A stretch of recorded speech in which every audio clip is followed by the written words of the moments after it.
அஸ்ஸலாமு அலைக்கும் வரஹ்மத்துல்லா.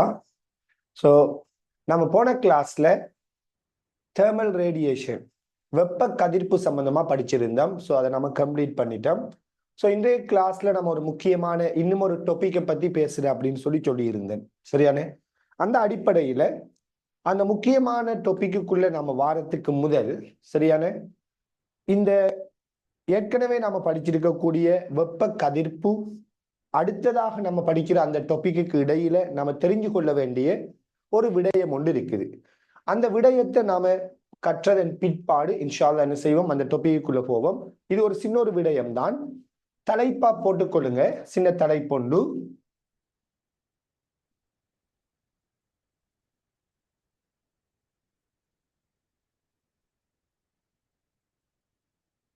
சக்தி சொட்டு கொள்கை. சக்தி சொட்டு கொள்கை ஆங்கிலத்துல குவாண்டம் தியரின்னு சொல்லுவோம். சக்தி சொட்டு கொள்கை ஆங்கிலத்துல quantum theory.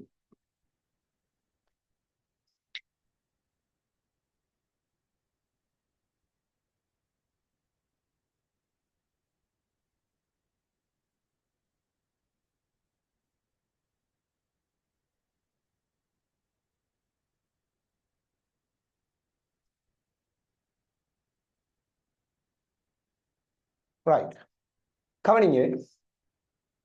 Quantum theory, quantum physics இன்னைக்கு இந்த உலகத்தில் இருக்கக்கூடிய ஒரு முக்கியமான ஒரு டெக்னாலஜி அப்படின்னு கூட இன்னைக்கு நம்ம சொல்ல முடியும். இன்னைக்கு பாத்தீங்களா இருந்தால் சில நிறுவனங்கள் குவாண்டம் கம்ப்யூட்டர் அப்படின்னு சொல்லி ஒரு வகையான கம்ப்யூட்டரை வந்துகிட்டு டிசைன் பண்ணி கொண்டு இருக்கிறாங்க. அதுக்கான முயற்சிகள், அதுக்கான ரீசர்ச்சுகளை கூட செய்து கொண்டிருக்கிறாங்க. ரைட். ஸோ இந்த டேர்மை நீங்க வந்துட்டு உங்களோட லைஃப்ல நிறைய சந்தர்ப்பங்கள்ல கேட்டிருக்க கூடும். குவாண்டம்ங்கிற வார்த்தையை நீங்க நிறைய சந்தர்ப்பங்கள்ல கேட்டிருக்க கூடும். Quantum physics, quantum theory, quantum computer, இப்படியான விடயங்களை நீங்க கேள்விப்பட்டிருக்கலாம். ரைட். முதலாவது, நீங்க இந்த இடத்துல அல்லது நம்ம இந்த இடத்துல பேச போற இந்த பகுதியோட நம்ம பிசிக்ஸையும் நம்ம கனெக்ட் பண்ணுவோம். அதாவது என்றால் இதுவரைக்கும் நாம படிச்ச பிசிக்ஸ் இருக்குதானே, அதாவது மெஷர்மெண்ட்ல இருந்து ஸ்டார்ட் பண்ணி ரைட் இந்த தெர்மல் ரேடியேஷனுங்கிற இந்த பகுதி வரைக்கும் நாம படிச்ச எல்லா பிசிக்ஸும் ஒரு சில எக்ஸெப்ஷனை தவிர, சரியானே, ஃபார் எக்ஸாம்பிள் லேசர் போன்ற சில தியரிகளை தவிர, மெஷர்மெண்ட்ல இருந்து ஆரம்பித்து நீங்க கடைசியா படித்திருக்கக்கூடிய தெர்மல் ரேடியேஷனுங்கிற இந்த ஏரியா வரைக்கும் நீங்க படிச்ச எல்லாமே கிளாசிக்கல் பிசிக்ஸ் அப்படின்னு சொல்லக்கூடிய விடயம். கிளாசிக்கல் பிசிக்ஸ் சொல்லக்கூடிய விடயம். ரைட். இதுவரைக்கும் நீங்க படிச்ச எல்லாமே என்னென்றால் பண்டைய பௌதிகவியல் தான், கிளாசிக்கல் பிசிக்ஸ். ரைட். இப்ப நாம பேச போற விடயம் உங்களை அடுத்த கட்டத்துக்குள்ள கொண்டு போற விடயம். அதாவது கிளாசிக்கல் பிசிக்ஸ்ல இருந்து நாம எங்க நுழைய போறோம்னால் மாடர்ன் பிசிக்ஸுக்குள்ள நுழைய போறோம். மாடர்ன் பிசிக்ஸுக்குள்ள நம்ம நுழைய போறோம். ரைட். ஸோ நம்ம பெரிய அளவுல படிச்ச ஒரு பகுதி கிளாசிக்கல் பிசிக்ஸ். இப்ப நாம படிக்க ஆரம்பிக்க போற பகுதி அல்லது படிக்கிறதுக்காக நாம அடிப்படையாக அடிப்படையாக நம்ம பேச போற இந்த பகுதி மாடர்ன் பிசிக்ஸோட தொடர்புடைய பகுதி. என்ன விடயம் அப்படின்னால் 1900 ஆண்டு காலப்பகுதி எடுக்கலாம். அதாவது 1800 கடைசி பகுதி, 1900 ஆரம்ப பகுதி அப்படின்னு சொல்ல முடியும். இந்த காலப்பகுதியில இந்த உலகத்திலே வந்துட்டு விஞ்ஞானம், இந்த சயின்ஸ் வந்துட்டு மிகப்பெரிய ஒரு புரட்சியை ஏற்படுத்தின ஒரு காலம் அப்படின்னு சொன்னா அது மிகையாகாது. என்றால் இந்த 1900 காலப்பகுதி, அதுக்கு முன்பு இருக்கக்கூடிய ஒரு சில காலம், சரியான, அது 1800 கடைசி பகுதி, 1900 ஆரம்ப பகுதின்னு சொல்றேன். இந்த காலப்பகுதியில இந்த சயின்ஸ்ல, இந்த பிசிக்ஸ்ல, கெமிஸ்ட்ரியில எல்லாம் மிகப்பெரிய புரட்சி, மிகப்பெரிய அளவிலான புரட்சியே உருவாகி இருக்குதுன்னு சொல்றோம். ஏன் நம்ம அப்படி சொல்றோம்னால், ஒன்று கிளாசிக்கல் பிசிக்ஸ்ல இருந்த நாம மாடர்ன் பிசிக்ஸை பேச ஆரம்பிக்கிற காலம் இந்த பகுதி தான். இந்த காலப்பகுதியில தான் நாம இன்றைக்கெல்லாம் அதிகமாக குறிப்பிடக்கூடிய சில சயின்டிஸ்ட், அவங்களோட பெயர்களை நீங்க ஞாபகப்படுத்தலாம். For example Albert Einstein, right, Nicholas Tesla, இப்படியான மேக்ஸ் பிளாங்க், ரைட், அதே மாதிரி சொல்லக்கூடிய நல்ல ஃபேமஸான சயின்டிஸ்ட் அப்படின்னு பார்த்தீங்களா இருந்தால் மேரி கியூரி, இந்த மாதிரி நம்ம பேசக்கூடிய நிறைய முக்கியமான சயின்டிஸ்ட் எல்லாமே இந்த பீரியட்டுக்குரிய ஆட்கள் தான். ஸோ அவங்க என்ன செஞ்சாங்கன்னா இந்த விஞ்ஞானத்திலே ஒரு புரட்சியை ஏற்படுத்துறாங்க. அந்த புரட்சியில ஒரு முக்கியமான ஒரு புரட்சின்னு சொல்லக்கூடிய விடயம்தான் இந்த குவாண்டம் தியரி, சக்தி சொத்து கொள்கைங்கிற விடயம். என்ன விடயம்னால், அதாவது இந்த சக்தி சொட்டு கொள்கைங்கிற விடயத்தை உண்மையிலேயே முதலாவது அறிமுகப்படுத்துறாரு மேக்ஸ் பிளாங்க்ங்கிறவர். பிளாங்கின் மாறிலின்னு சொல்லி படிக்கிறோம். இந்த மேக்ஸ் பிளாங்க்ங்கிறவர் தான் என்ன செய்யறாரு என்றால் இந்த சக்தி சொத்து கொள்கையை வந்துட்டு இந்த உலகத்துக்கு முதலாவது பேசுறாரு. அவர் மெத்தமெட்டிக்கலி பேசுறாரு. அவர் என்ன சொன்னாருன்னா முதலாவது, அதாவது சக்தி சொத்து கொள்கை அவர் என்ன சொன்னார் என்றால், ஒரு உதாரணத்துக்கு நம்ம படிச்ச தேர்மல் ரேடியேஷன் எடுப்போம், வெப்ப கதிர்வீசல் எடுத்தோம்னா, இப்ப உதாரணமா வெப்பமான ஒரு பொருள் தன் வெப்ப சக்தியை மின்காந்த அலைகளாக கதிர்க்குதுன்னு சொன்னோம் தானே, இப்படித்தானே படிச்சோம். ஓகே, இந்த மின்காந்த அலைகளாக இவர் சக்தியை கதிர்க்கக்குள்ள இவர் சொன்னாரு, இந்த சக்தி இருக்குதானே, இந்த மின்காந்த அலைகள் சுமந்து வர சக்தி, இந்த சக்தி ஒரு எண் பருமன்ன மடங்குகள் தான் அப்படின்னு சொன்னாரு. அதாவது அது ஒரு கண்டினியூவான பருமன் இல்ல, ஒரு டிஸ்கிரீட்டான ஒரு பருமன், கண்டினியூ இல்ல டிஸ்கிரீட்னு சொன்னாரு. அதாவது ஒரு எண் பருமன்ட முழு எண் மடங்குகளாகத்தான் இந்த சக்தி இருக்குமே தவிர ஒரு கண்டினியூவான ஒரு பருமனாக இருக்காது. அதாவது கண்டினியூண்டா என்ன, டிஸ்கிரீட்னா என்ன, அதை நீங்க சரியா சிம்பிளா புரிஞ்சு கொள்ளலாம். இப்ப உதாரணமா 0 1 அப்படின்னு வச்சுக்கொண்டால், சரி 0 10 வச்சுக்கொண்டால், 0க்கும் 10க்கு இடைப்பட்ட பருமன்கள் என்னன்னு சொன்னா நாம் என்ன சொல்லுவோம், 0க்கும் 10க்கு இடைப்பட்ட பருமன்கள் நம்பர்ஸ் எத்தனை இருக்கு சொல்லுங்க அப்போ. சரி, 0க்கும் 10க்கு இடைப்பட்ட பருமன்கள் எத்தனை? உடனே நாம 0 1 2 அப்படி என்றையா? இல்லை, 0க்கும் 10க்கு இடைப்பட்ட பருமன்கள் என்னன்னு கேட்டா, சரியான 0க்கும் 10க்கு இடைப்பட்ட பருமன் என்னடா, அது ஒரு கண்டினியூவான பருமன். 0 1 2 3 4 5 6 7 8 9 10. இப்ப திருப்பி சொல்றேன், 0 தசம் 5 1 1 தசம் 5 2 2 தசம் 5 3 3 தசம் 5 இப்படி போகும். திருப்பி யோசித்து பார்த்தா 0 0 தசம் 1 0 தசம் 2 0 தசம் 3 போகலாம். திருப்பி யோசித்து பாருங்க, 0 0 தசம் 0 0 0 0 1 0 தசம் 0 0 0 2. அதாவது 0க்கும் 10க்கு இடையில எவ்வளவு பருமன் நிற்கல, அது ஒரு கண்டினியூவான பருமன். அதை வந்து நாம டிஃபைன் பண்ண முடியாது உண்மையா. அப்ப இந்த மாதிரியான விஷயத்தை தான் கண்டினியூ அப்படின்னு நம்ம சொல்றோம். அதே டிஸ்கிரீட் அப்படின்னு சொல்லுவாங்க ஆங்கிலத்தில். அப்படின்னா என்னென்றால், அது வந்துகிட்டு வரையறுக்கப்பட்ட ஒரு மடங்குல வரக்கூடியது. 0 1 2 3 இப்படி வரும். உதாரணத்துக்கு 1 மடங்குகள் 1 2 3 வரும். 2 மடங்குண்டா 2 4 6 வரும். இதை டிஸ்கிரீட்னு சொல்லுவோம். அப்ப 0 தொடக்கம் 10க்குரிய பருமன் சொன்னா அது ஒரு கண்டினியூவான பருமன். டிஸ்கிரீட்னா ஒரு குறிப்பிட்ட மடங்குல வர பருமனை குறிக்கும். எனிவே, சோ இது விலங்கலாட்டி கூட பரவாயில்ல. சோ இவர் என்ன சொன்னார் என்றால், அது வரைக்கும் சக்தி, இந்த மின்காந்த அலைகள் கொண்டு வர சக்தி ஒரு கண்டினியூவான பருமன். அதாவது ஒரு மின்காந்த அலை வந்துகிட்டு இருக்கின்றா, சக்தியோட பருமன் இப்படியே கூடிக்கிட்டு இருக்கும் அப்படின்னு நினைச்சாங்க. சக்தி எப்படி கூடும், மின்காந்த அலையில இருந்து வர சக்தி இப்படி கூடிக்கிட்டு இருக்கும்னு தான் அன்றைக்கு வரைக்கும் நம்பிக்கிட்டு இருந்தாங்க. இந்த பிளாங்க், மேக்ஸ் பிளாங்க்ங்கிறவர் என்ன சொன்னாருன்னா, அப்படி கூடல, உண்மையா சக்தி எப்படி கூடுதுன்னா இப்படித்தான் கூடுது, இப்படித்தான் கூடுதுன்னு சொன்னார். ஏண்டால் சக்தியானது எப்படிப்பட்டதுனால் முழு எண், ஒரு குறிப்பிட்ட பருமண்ட, ஒரு குறிப்பிட்ட எண் பருமண்ட முழு எண் மடங்கு என்று சொன்னார். இப்படி சக்தி ஒரு குறிப்பிட்ட எண் பருமண்ட முழு எண் மடங்கு என்பதுதான் சக்தி சொட்டு கொள்கை அப்படின்னு சொல்லப்படும். சக்தியானது ஒரு தொடர்ச்சியான பருமன் அல்ல, முழு எண் மடங்கு, ஒரு எண், ஒரு குறிப்பிட்ட பருமன்ன முழு எண் மடங்கு தான் என்ன அறிக்கும், சக்தியாக இருக்குது, மின்காந்த அலை சுமக்கின்ற சக்தியாக இருக்குதுங்கிற ஒரு விடயத்தை சொன்னார். அதாவது இதை நம்ம இன்னும் சிம்பிளா சொல்லக்கூடியதா இருந்தால், நீங்க கெமிஸ்ட்ரியில படிச்சிருக்கக்கூடியது, அதே மாதிரி பிசிக்ஸை பொறுத்தவரையில வேவ்ஸ்ல படிச்சிருக்கக்கூடிய ஒரு விடயம். அதாவது ஒரு போட்டோன் துணிக்கை கொண்டிருக்கிற சக்தி E சமன் HF அப்படின்னு சொல்லி படிச்சிருப்பீங்களா இல்லையா? E சமன் HF சொல்ற சமன்பாடு. சோ இங்க Eங்கிறது யாரு? ஒரு போட்டோன் துணிக்கை அதாவது மின்காந்த அலைகள்ங்கிறது போட்டோன் துணிக்கைகளினால் ஆனது, போட்டோன் துணிக்கைகளை கொண்டது. அந்த ஒரு போட்டோன் துணிக்கை கொண்டிருக்கிற சக்தி E சமன் HF படிக்கிறீங்களா இல்லையா? இப்ப யோசித்து பாருங்க, மின்காந்த அலையிலிருந்து நிறைய போட்டோன் துணிக்கைகள் வரப்போவதால் ரைட், அந்த மின்காந்த அலை சுமக்கின்ற சக்தி எப்படி வரும்? ஒரு போட்டோன் துணிக்கையா இருந்தால் HF என்று சொல்லுவோம். அப்ப அந்த மின்காந்த அலையிலிருந்து வர மொத்தமான சக்தி என்ன அப்படின்னு பார்த்தால் அதை நாம N into HF என்று சொல்லுவோம். அதாவது ஒரு போட்டோன் துணிக்கையில சக்தி HF என்றால் N எண்ணிக்கையான போட்டோன் துணிக்கைகளோட சக்தி N into HF என்று வரும். இதுதான் ஒரு மின்காந்த அலை கொண்டிருக்கக்கூடிய சக்தியாக இருக்கும். சோ மின்காந்த அலை கொண்டிருக்கிற சக்தி எப்படி வருவதுன்னு பாத்தீங்கன்னா இந்த HF முழு எண் மடங்காக வருவது. சோ அதைத்தான் அவர் சொன்னாரு. அது எப்படிப்பட்ட பருமன்?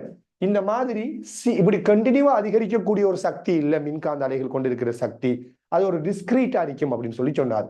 ஒரு போட்டோன் துணிக்கை HF, 2 போட்டோன் துணிக்கை வந்தா 2 HF, 3 போட்டோன் துணிக்கை வந்தா 3 HF, 4 போட்டோன் துணிக்கை வந்தா 4 HF இப்படி சொன்னார். விளங்குதா? இப்படி சக்தி ஒரு தொடர்ச்சியான பருமன் இல்ல, ஒரு எண் பருமன் முழு எண் மடங்காக இருக்கும் என்பதுதான் சக்தி சொட்டு கொள்கை. அந்த அடிப்படையில இந்த E சமன் HFங்கிற சமன்பாடு எடுத்த மாதிரி இருந்தால் நாம் என்ன சொல்றோம்?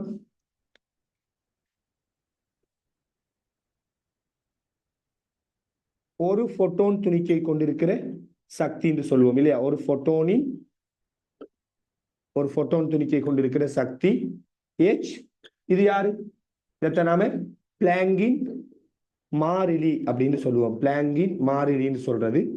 அடுத்தது இது அந்த மின்காந்த அலையிட மீடிரன், அதான் போட்டோன் துணிக்கையிட மீடிரனாக இருக்கும். இப்படி ஒரு போட்டோன் துணிக்கையிட சக்தியை இப்படி சொல்றோம். அதுல இருந்து எண் எண்ணிக்கையான போட்டோன் சக்தியை நாம் எப்படி சொல்ல போறோம்? எண் எண்ணிக்கையான போட்டோன் சக்தியை N into HF என்று சொல்லுவோம். சரியா? இப்படிதான் நம்ம சக்திக்கான சமன்பாடுகளை நோட் பண்ண போறோம். அப்ப அந்த அடிப்படையில சக்தி சொட்டு கொள்கை அப்படின்னு என்னன்னு விளையாட்டா, அப்ப அது வரைக்கும் இந்த சயின்ஸ் எப்படி நம்பிட்டு இருந்தீங்கன்னு பாத்தீங்களா இருந்தால் மின்காந்த அலைகள் கொண்டு வர அந்த சக்தி அல்லது ஒரு அணுக்கருவிலிருந்து வெளியேறக்கூடிய சக்தி ஒரு தொடர்ச்சியான சக்தி அப்படின்னு நம்பிட்டு இருந்தாங்க. சோ இந்த பிளாங்குங்கிறவரா முதலாவது என்ன சொல்றாருன்னா, அப்படி இல்லை, சக்தி எப்படிப்பட்டதுன்னா ஒரு முழு எண் மடங்காகத்தான் கூடிக்கொண்டு போகுது. சரியான அந்த முழு எண் மடங்குல ஒரு குறிப்பிட்ட எண் பருமண்ட முழு எண் மடங்குல தான் சக்திர பருமன் கூடுது. சக்தி வந்துகிட்டு என்ன ஒரு தொடர்ச்சியான ஒரு பருமன் இல்லை அப்படிங்கிற ஒரு விடயத்தை சொன்னாரு. சோ இந்த விடயத்திலிருந்து தான் பாத்தீங்களா இருந்தால் அலைகளோட பண்பை பத்தி பேச ஆரம்பிக்கக்குள்ள, அதாவது ஒரு துணிக்கை அலை இயல்பை வெளிப்படுத்துற மாதிரி சரியான அதாவது ஒரு அலையானது மின்காந்த அலை எடுத்தீங்கன்னா மின்காந்த அலையானது அலை இயல்பை வெளிப்படுத்துவது போன்று துணிக்கை இயல்பையும் வெளிப்படுத்தும்ங்கிற விடயமும் இந்த சக்தி சொட்டு கொள்கையிலிருந்து தான் உருவாக ஆரம்பிக்குது. ஏன்னா சக்தி எல்லாமே இந்த மாதிரி ஒரு முழு எண் மடங்குல இருக்குது என்றால் அந்த அலைகள் அந்த ஒரு மின்காந்த அலை வரக்கூட அந்த மின்காந்த அலையை நம்ம எப்படி யோசிக்கலாம்? போட்டோன் துணிக்கைகளாக நாம யோசிக்கிறோமா இல்லையா? ஒரு இடத்துல மின்காந்த அலை வருவதுண்டா அந்த இடத்துல என்ன போட்டோன் துணிக்கைகள் வந்து கொண்டிருக்குதுன்னு நாம யோசிக்கிறோமா இல்லையா? சக்தியை கொண்ட போட்டோன் துணிக்கைகள். இப்படி ஒரு அலைய துணிக்கை இயல்பாக யோசிக்க முடியுங்கிற அடிப்படையும் இந்த இடத்துல தான் உருவாக ஆரம்பிக்குது. சரியான இதுல இருந்து இந்த சயின்ஸ் எப்படி டெவலப் ஆகிட்டு போகுது, இதுல இருந்து என்னென்ன மாதிரியான ஏனைய விஞ்ஞானிகள் இதுக்குள்ள இன்வால்வ் ஆகுறாங்கிற விடயத்தை தான் நம்ம இதுல தொடர்ச்சியா பேச போறோம். சோ அதுக்கு முதல் இந்த கான்செப்டை ஃபர்ஸ்ட் எழுதி கொள்ளுங்க.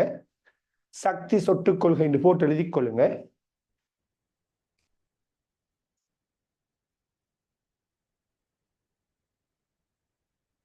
சக்தியானது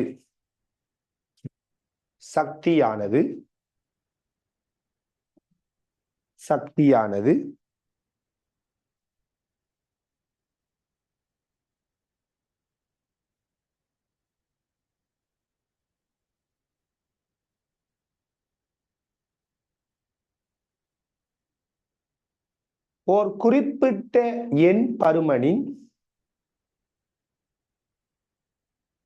ஒரு குறிப்பிட்ட எண் ஒரு குறிப்பிட்ட எண் பருமனின்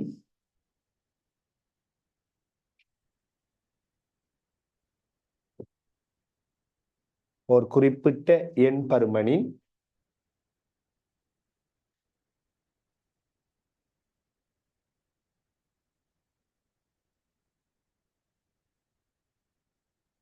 முழு எண் மடங்காகவே காணப்படும் என்பதே குறிப்பிட்ட எண் பருமன். உண்மையா சொல்ல போனா அதான் HF.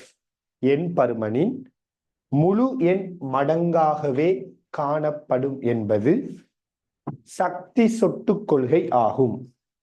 காணப்படும் என்பது சக்தி சொட்டுக் கொள்கை ஆகும்.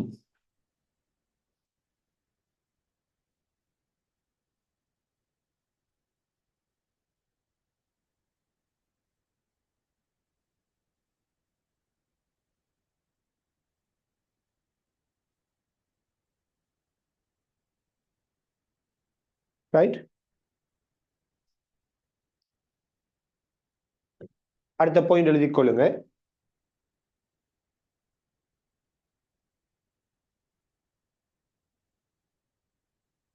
மின்காந்த அலைகள் மின்காந்த அலைகள் மின்காந்த அலைகள்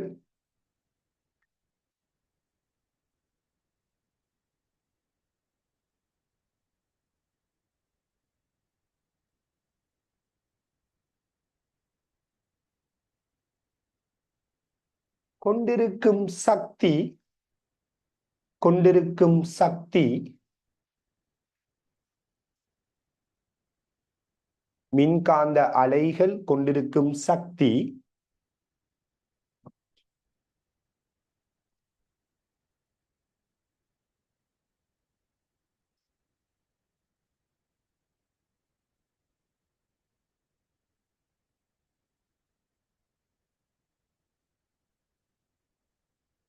அது கொண்டுள்ள போட்டோன் துணிக்கைகளின்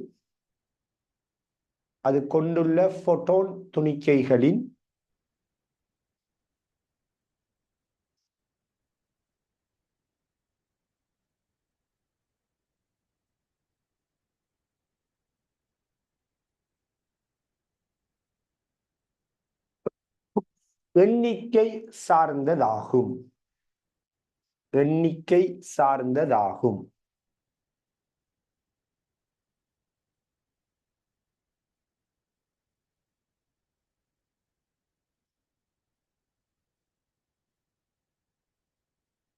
கொண்டுள்ள போட்டோன் துணிக்கைகளின் எண்ணிக்கை சார்ந்ததாகும்.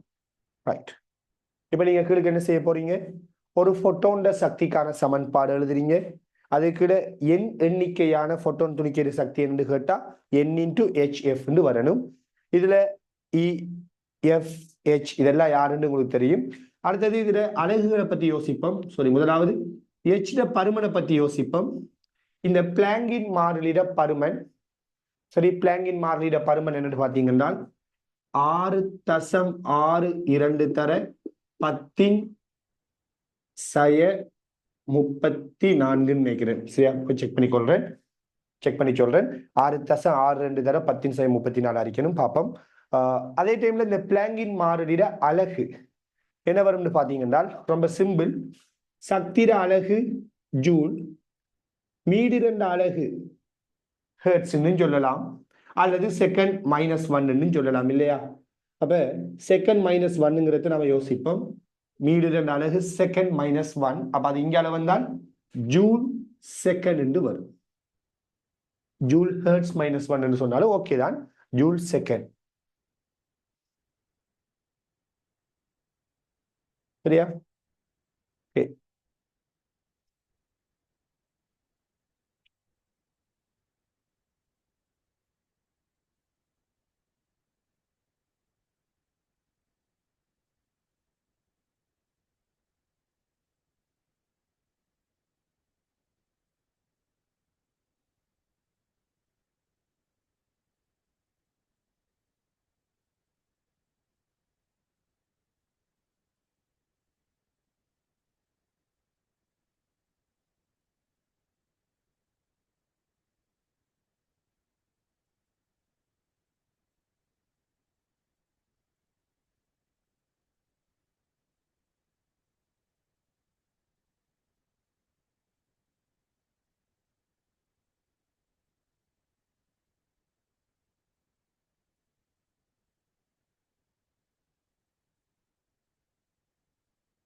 ஓகே,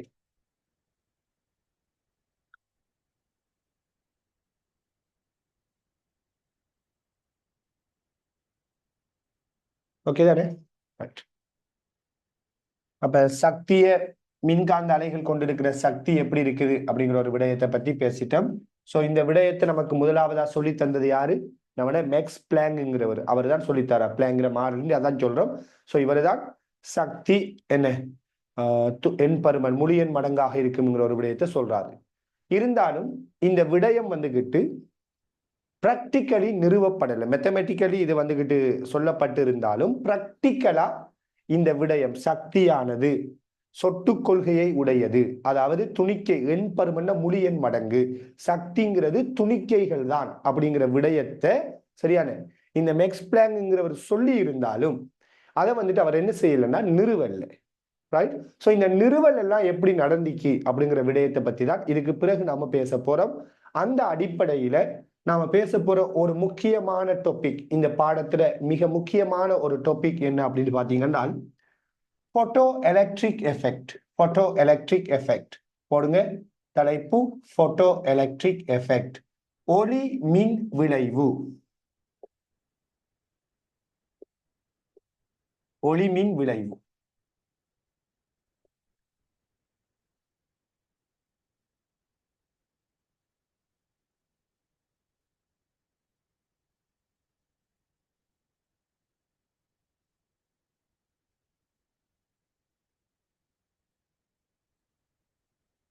ஒளி மின் விளைவு, போட்டோ எலக்ட்ரிக் எஃபெக்ட் தலைப்பு போடுங்க.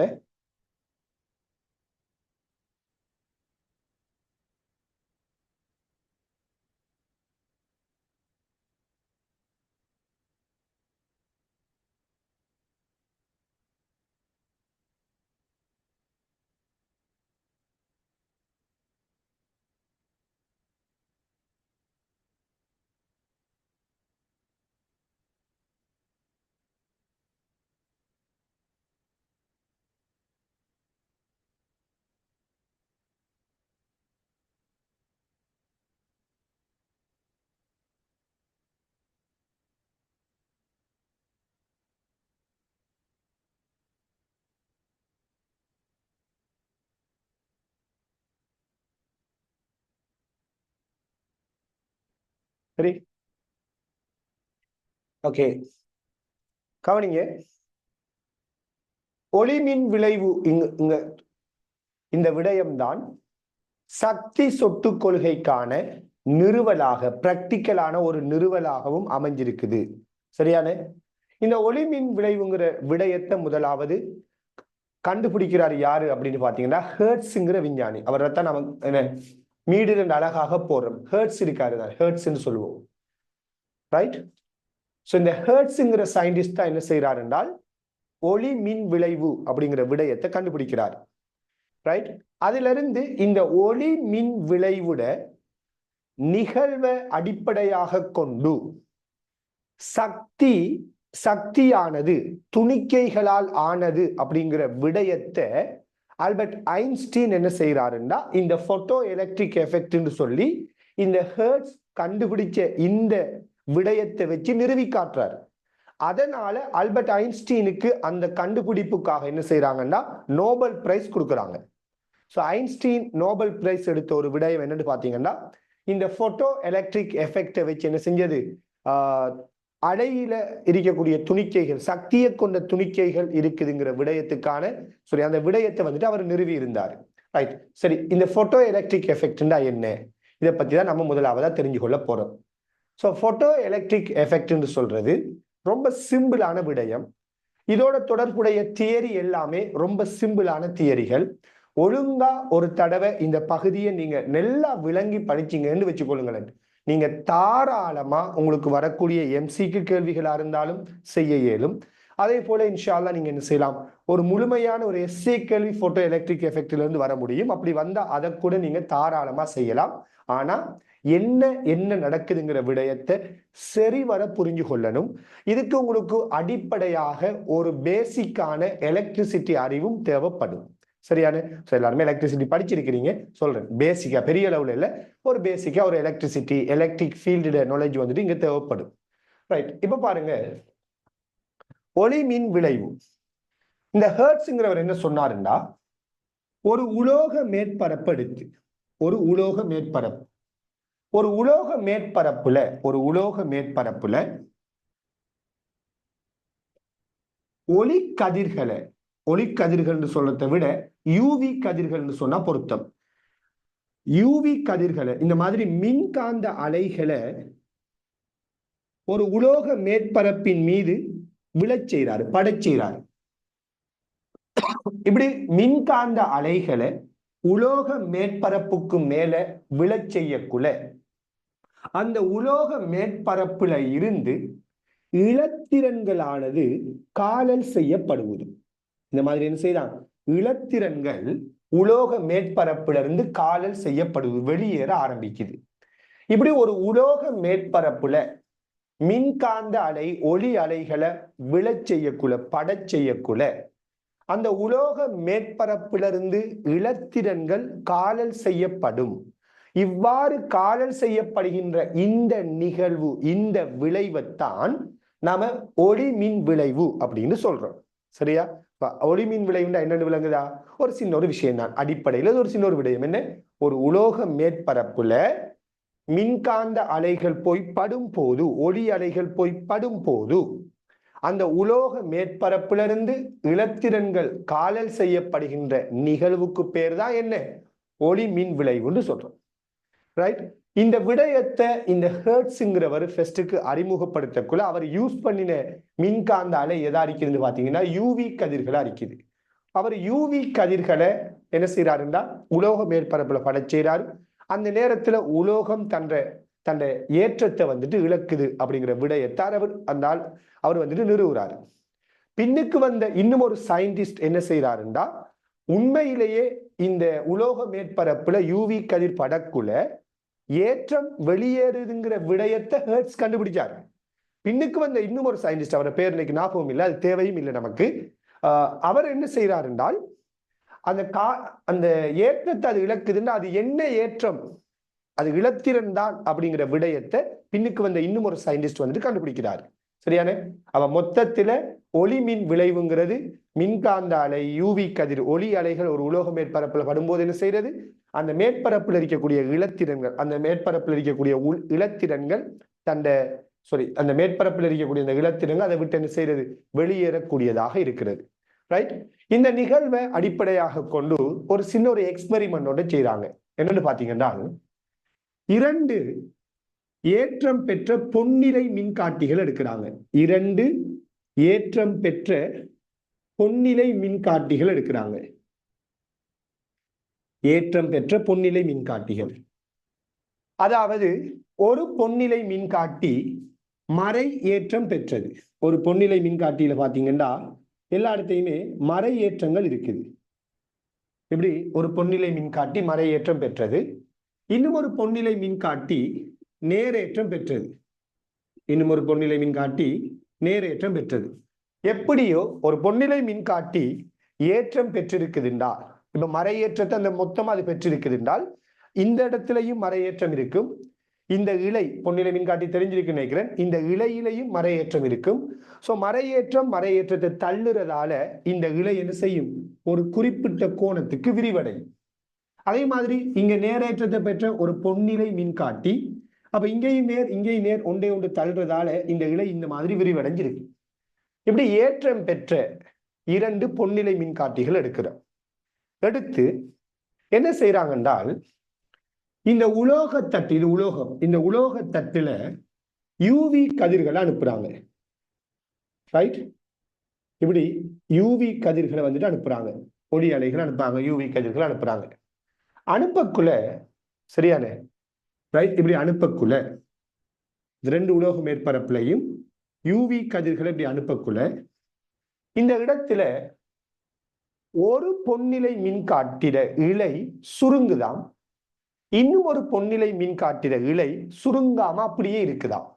நீங்க சொல்லுங்க பாப்போம், அல்லது நீங்க கண்டுபிடிங்க பாப்போம், இந்த 2லையும் எந்த பொன்னிலை மின்காட்டிட இழை சுருங்கி இருக்கும், எந்த பொன்னிலை மின்காட்டிட இழை அப்படியே மாறாம இருக்கும்? யோசிச்சு பாருங்க. இந்த 2 பொன்னிலை மின்காட்டியில சரியான ஒன்று உலோக மேற்பரப்பின் மீது யூவி கதிர் அனுப்புறாங்க. பொன்னிலை ஏற்றம் பெற்ற பொன்னிலைகளை கொண்ட இந்த பகுதியில யூவி கதிர் அனுப்பக்குள்ள ஒரு பொன்னிலை மின்காட்டிகளை சுருங்குதான், இன்னும் ஒரு பொன்னிலை மின்காட்டிகளை சுருங்காம அப்படியே இருக்குதாம். அப்ப யார் எந்த பொன்னிலை மின்காட்டிகளை சுருங்கும், எது மாறாம இருக்கும், எது வரும், என்ன வரும் அப்படின்னு பாத்தீங்கன்னா இது மறையேற்றத்தை பெற்ற ஒரு பொன்னிலை மின்காட்டி தானே. அப்படின்னா மீனிங் என்ன, ஒரு பொருள் மறை ஏற்றத்தை கொண்டிருக்குது அப்படின்னால் அதுல அதிகமாக மறை இலத்திரன்கள் இருக்குது அப்படின்னு அர்த்தம். சரியா, அதிகமா யார் இருக்கிறா, இலத்திரன்கள் இருக்குதுன்னு அர்த்தம். அதே இது ஒரு பொருள் நேரேற்றத்தை கொண்டிருக்குது என்றால் அதுல தேறியதாக அதிகமாக நேர் அயன்கள் இருக்குது அப்படின்னு அர்த்தம் இல்லையா. அந்த அடிப்படையில இந்த யூவி கதிர் இங்க படக்குள்ள இங்க அதிகமாக இலத்திரன் இருக்குதா இல்லையா, மேலதிகமா இலத்திரன் இருக்குது. சொல்ல போனா மைனஸ்ல இருக்குதுண்டா, மேலதிகமாவே இலத்திரன் இருக்குது.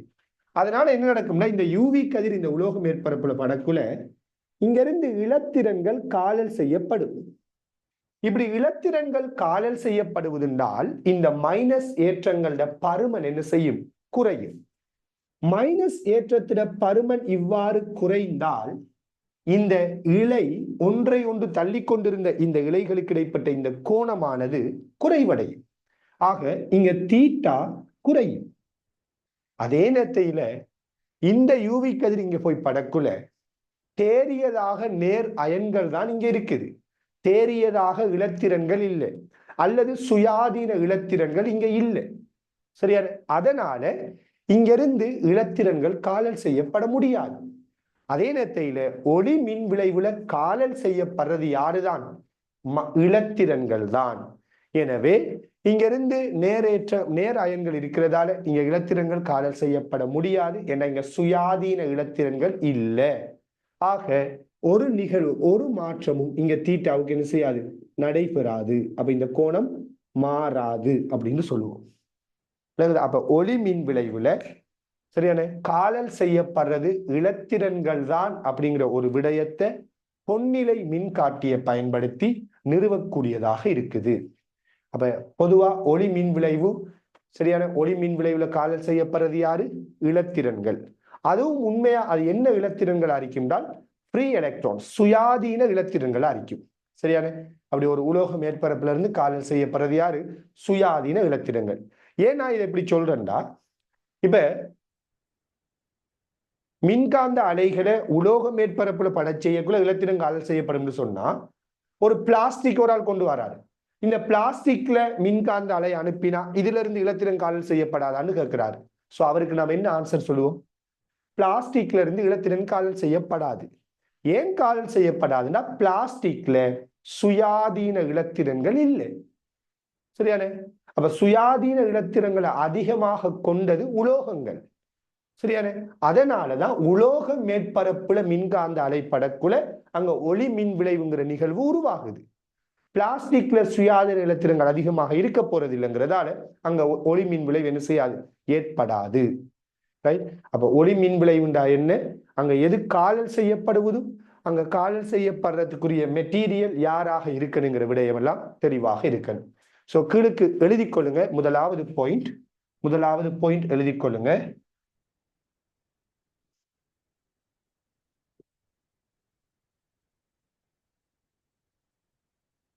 ஒரு உலோக மேற்பரப்பின் மீது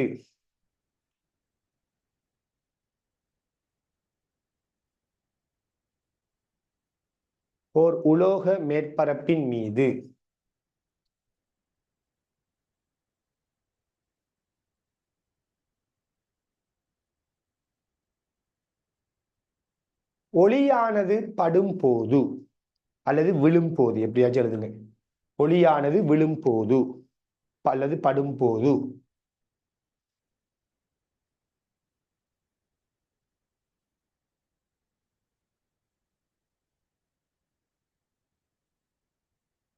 அம்மேற்பரப்பிலிருந்து இலத்திரன்கள் காலல் செய்யப்படும்.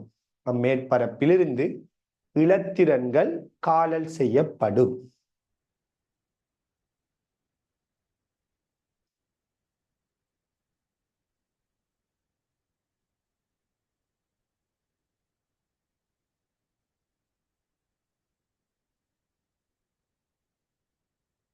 காணல் செய்யப்படும் நிகழ்வே ஒளி மின் விளைவு ஆகும்.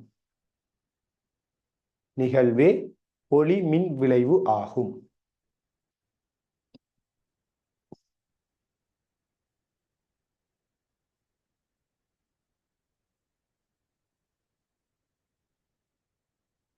சரியா? அது கீழே ஃபெஸ்ட்டுக்கு நீங்க இந்த படத்தை மட்டும் நோட் பண்ணுங்களா, இதை நோட் பண்ணவானா, ஃபெஸ்ட்டுக்கு இதை நோட் பண்ணுங்க பாப்போம்.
சரியா?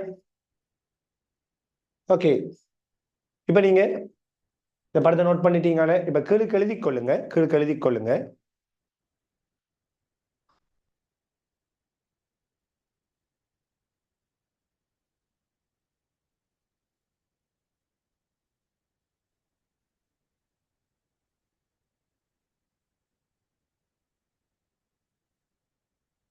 உலோகமானது, கீழுக்கு எழுதி கொள்ளுங்க, உலோகமானது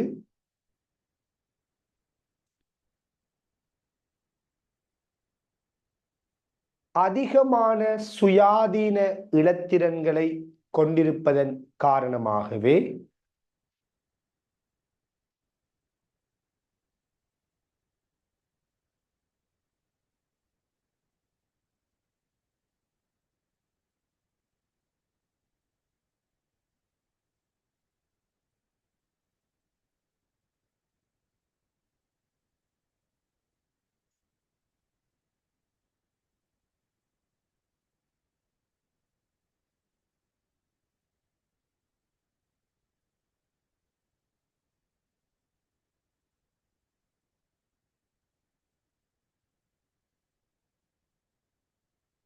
ஒளிமின் விளைவிற்கு ஒளிமின் விளைவிற்கு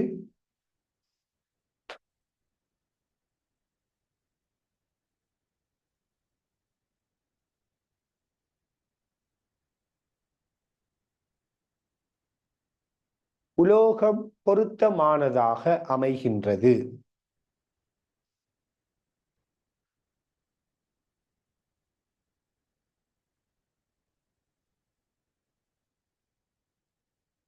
அடுத்த பாயிண்ட்,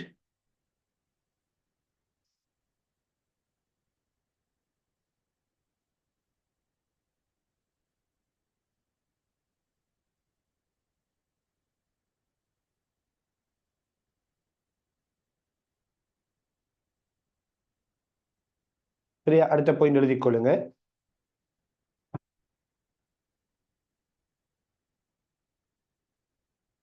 ஏற்றம் பெற்ற பொன்னிலை மின்காட்டியில் ஏற்றம் பெற்ற பொன்னிலை மின்காட்டியில்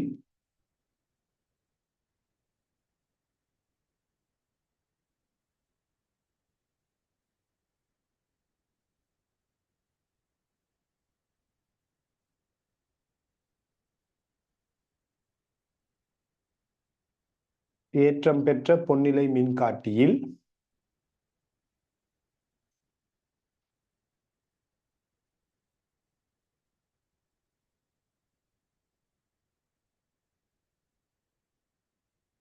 யூவி சாரி ஒளி அலைகள் விழும்போது, ஒளிக்கதிர் விழும்போது ஏற்றம் பெற்ற பொன்னிலை மின்காட்டிகளில் ஒளிக்கதிர் விழும்போது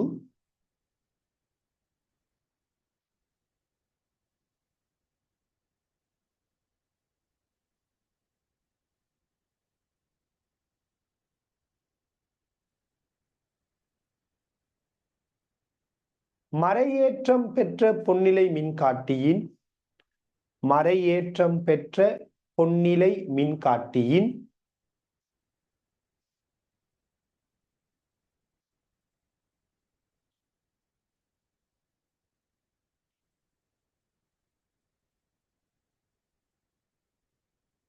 இழையானது சுருங்குகின்றது.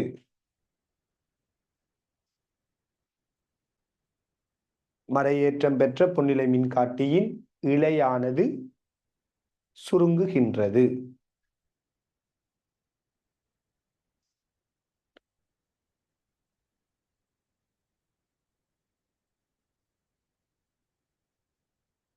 இதிலிருந்து இழையானது சுருங்குகின்றது.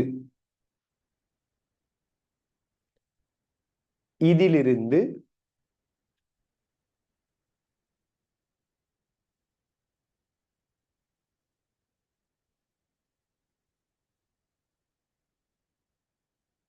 ஒளி மின் விளைவில் இதிலிருந்து ஒளி மின் விளைவில்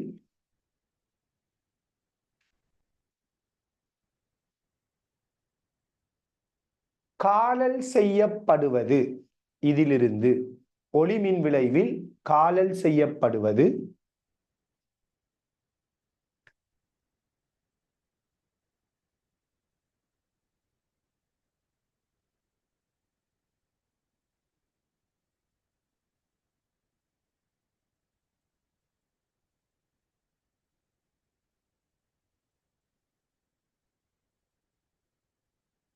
காலல் செய்யப்படுவது இலத்திரன்கள் மாத்திரமே எனும் முடிவை பெறலாம். இலத்திரன்கள் மாத்திரமே எனும் முடிவை பெறலாம்.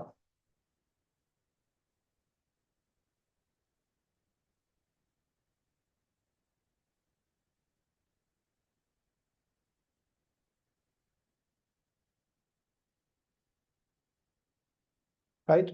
ஸோ அது கீழே நீங்க இதை நோட் பண்ணிக்கொள்ளுங்க. அதுல பாயிண்ட் விளையிட்டான இலத்திரன் இருக்கிறதால இலத்திரன் காலல் செய்யப்பட இந்த கோணம் குறையும். இலத்திரன் குறைய குறைய ஒன்றே ஒன்று தள்ளுற விசை கூலோமின் விதிப்படிதான் இங்க நடக்கிறது. மைனஸ் மைனஸ் தள்ளிக்கிட்டு இருக்கும். இலத்திரங்கள் வெளியேற வெளியேற மைனஸ் அளவு குறைய குறைய இந்த கோணம் அப்படியே குறைஞ்சிட்டு வரும். அதே இது இங்க வந்தோம்னா இலத்திரனே இல்லை, அப்ப இலத்திரன் காலல் செய்யப்படல, அங்க இருக்கிற பிளஸ் ஏற்றம் அப்படியே இருக்க போகுது. ஆக தீட்டா என்ன செய்யாது, மாறாதுன்னு சொல்றோம். அப்ப இலத்திரங்கள் தான் காலல் செய்யப்படும்ங்கிற முடிவை இதுல இருந்து பெற்றுக்கொள்ள முடியும். சோ கீழுக்கு இந்த ரெண்டு படத்தையும் காட்டிக்கொள்ளுங்க.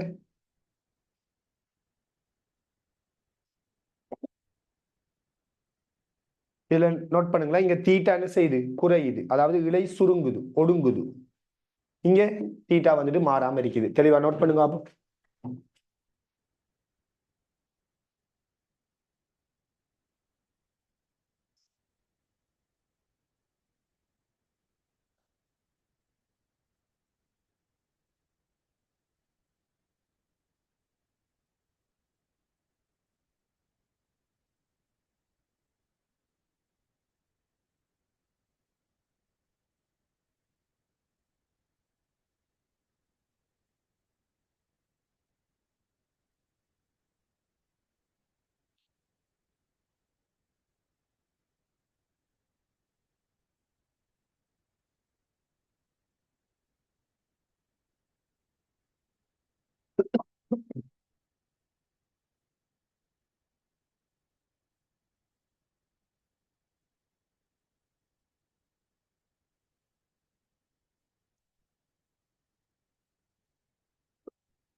Okay right. இப்ப கவனிங்க, இந்த ஒளி மின் விளைவுட இன்னும் கொஞ்சம் இன் டீடைல்ஸான விடயங்களை பத்தி நம்ம இப்ப பேச போறோம். அப்ப ஒளி மின் விளைவுண்டா என்னங்கிறத மேலோட்டமா இது வரைக்கும் சொன்னேன். இப்ப நம்ம அதை கொஞ்சம் உள்ளுக்குள்ள நுழைஞ்சு யோசிக்க ஆரம்பிப்போம். அதாவது ஒரு உலோக மேற்பரப்பை நோக்கி நாம ஒளி அலைகளை செலுத்துறோம் இல்லையா? ஒளிக்கதிர்களை செலுத்துறோம். ஒளிக்கதிர்களை நாம் எப்படி செலுத்துறோம்? செலுத்தக்குள்ள இந்த மேற்பரப்புல இருந்து இலத்திரன்கள் காலில் செய்யப்படுவது அப்படின்னு சொன்னோம். இலத்திரன்கள் காலில் செய்யப்படுவதுன்னு சொல்றோம். இதுல என்ன விடயம் என்றா, இந்த இலத்திரன்கள் காலில் செய்யப்படுகின்ற இந்த நிகழ்வு உண்மையிலேயே எப்பொழுதும் நடக்குமா? இப்ப உதாரணமா ஒளி பட்டா உலோக மேற்பரப்புல இருந்து இலத்திரன் காலில் செய்யப்படும்னா ஒரு டோர்ச் லைட் எடுத்து பக்கத்துல இருக்கிற ஏதாச்சும் ஒரு தகட்டுல உலோகத்துல அடிச்சுட்டீங்கன்னா அங்கிருந்து இலத்திரம் வெளியேறும். அப்படியா? ஒரு டோர்ச் லைட் எடுத்து நீங்க என்ன செய்ய, ஒரு உலோக மேற்பரப்பு இருக்கிற அந்த உலோக மேற்பரப்புக்கு அடிக்கிறீங்க, அடிச்ச இலத்திரம் கால் செய்யப்படுமா? அப்படி இல்லை. ரைட்? இலத்திரன் காலல் செய்யப்படுற நிகழ்வுக்கு சில வரையறைகள் காணப்படுவது, சில நிபந்தனைகள் காணப்படுவது. அதாவது முதலாவது இங்க போட்டோ எலக்ட்ரிக் எஃபெக்ட் எப்படி நடக்குது அப்படின்னு பாத்தீங்கன்னா, இந்த ஒளி அலைகள் இந்த உலோக மேற்பரப்புல படுவதுன்னா முதலாவது ஒளியா இருந்தாலும் யூவி கதிரா இருந்தாலும் அவங்க எல்லாருமே மின்காந்த அலைகள் இல்லையா?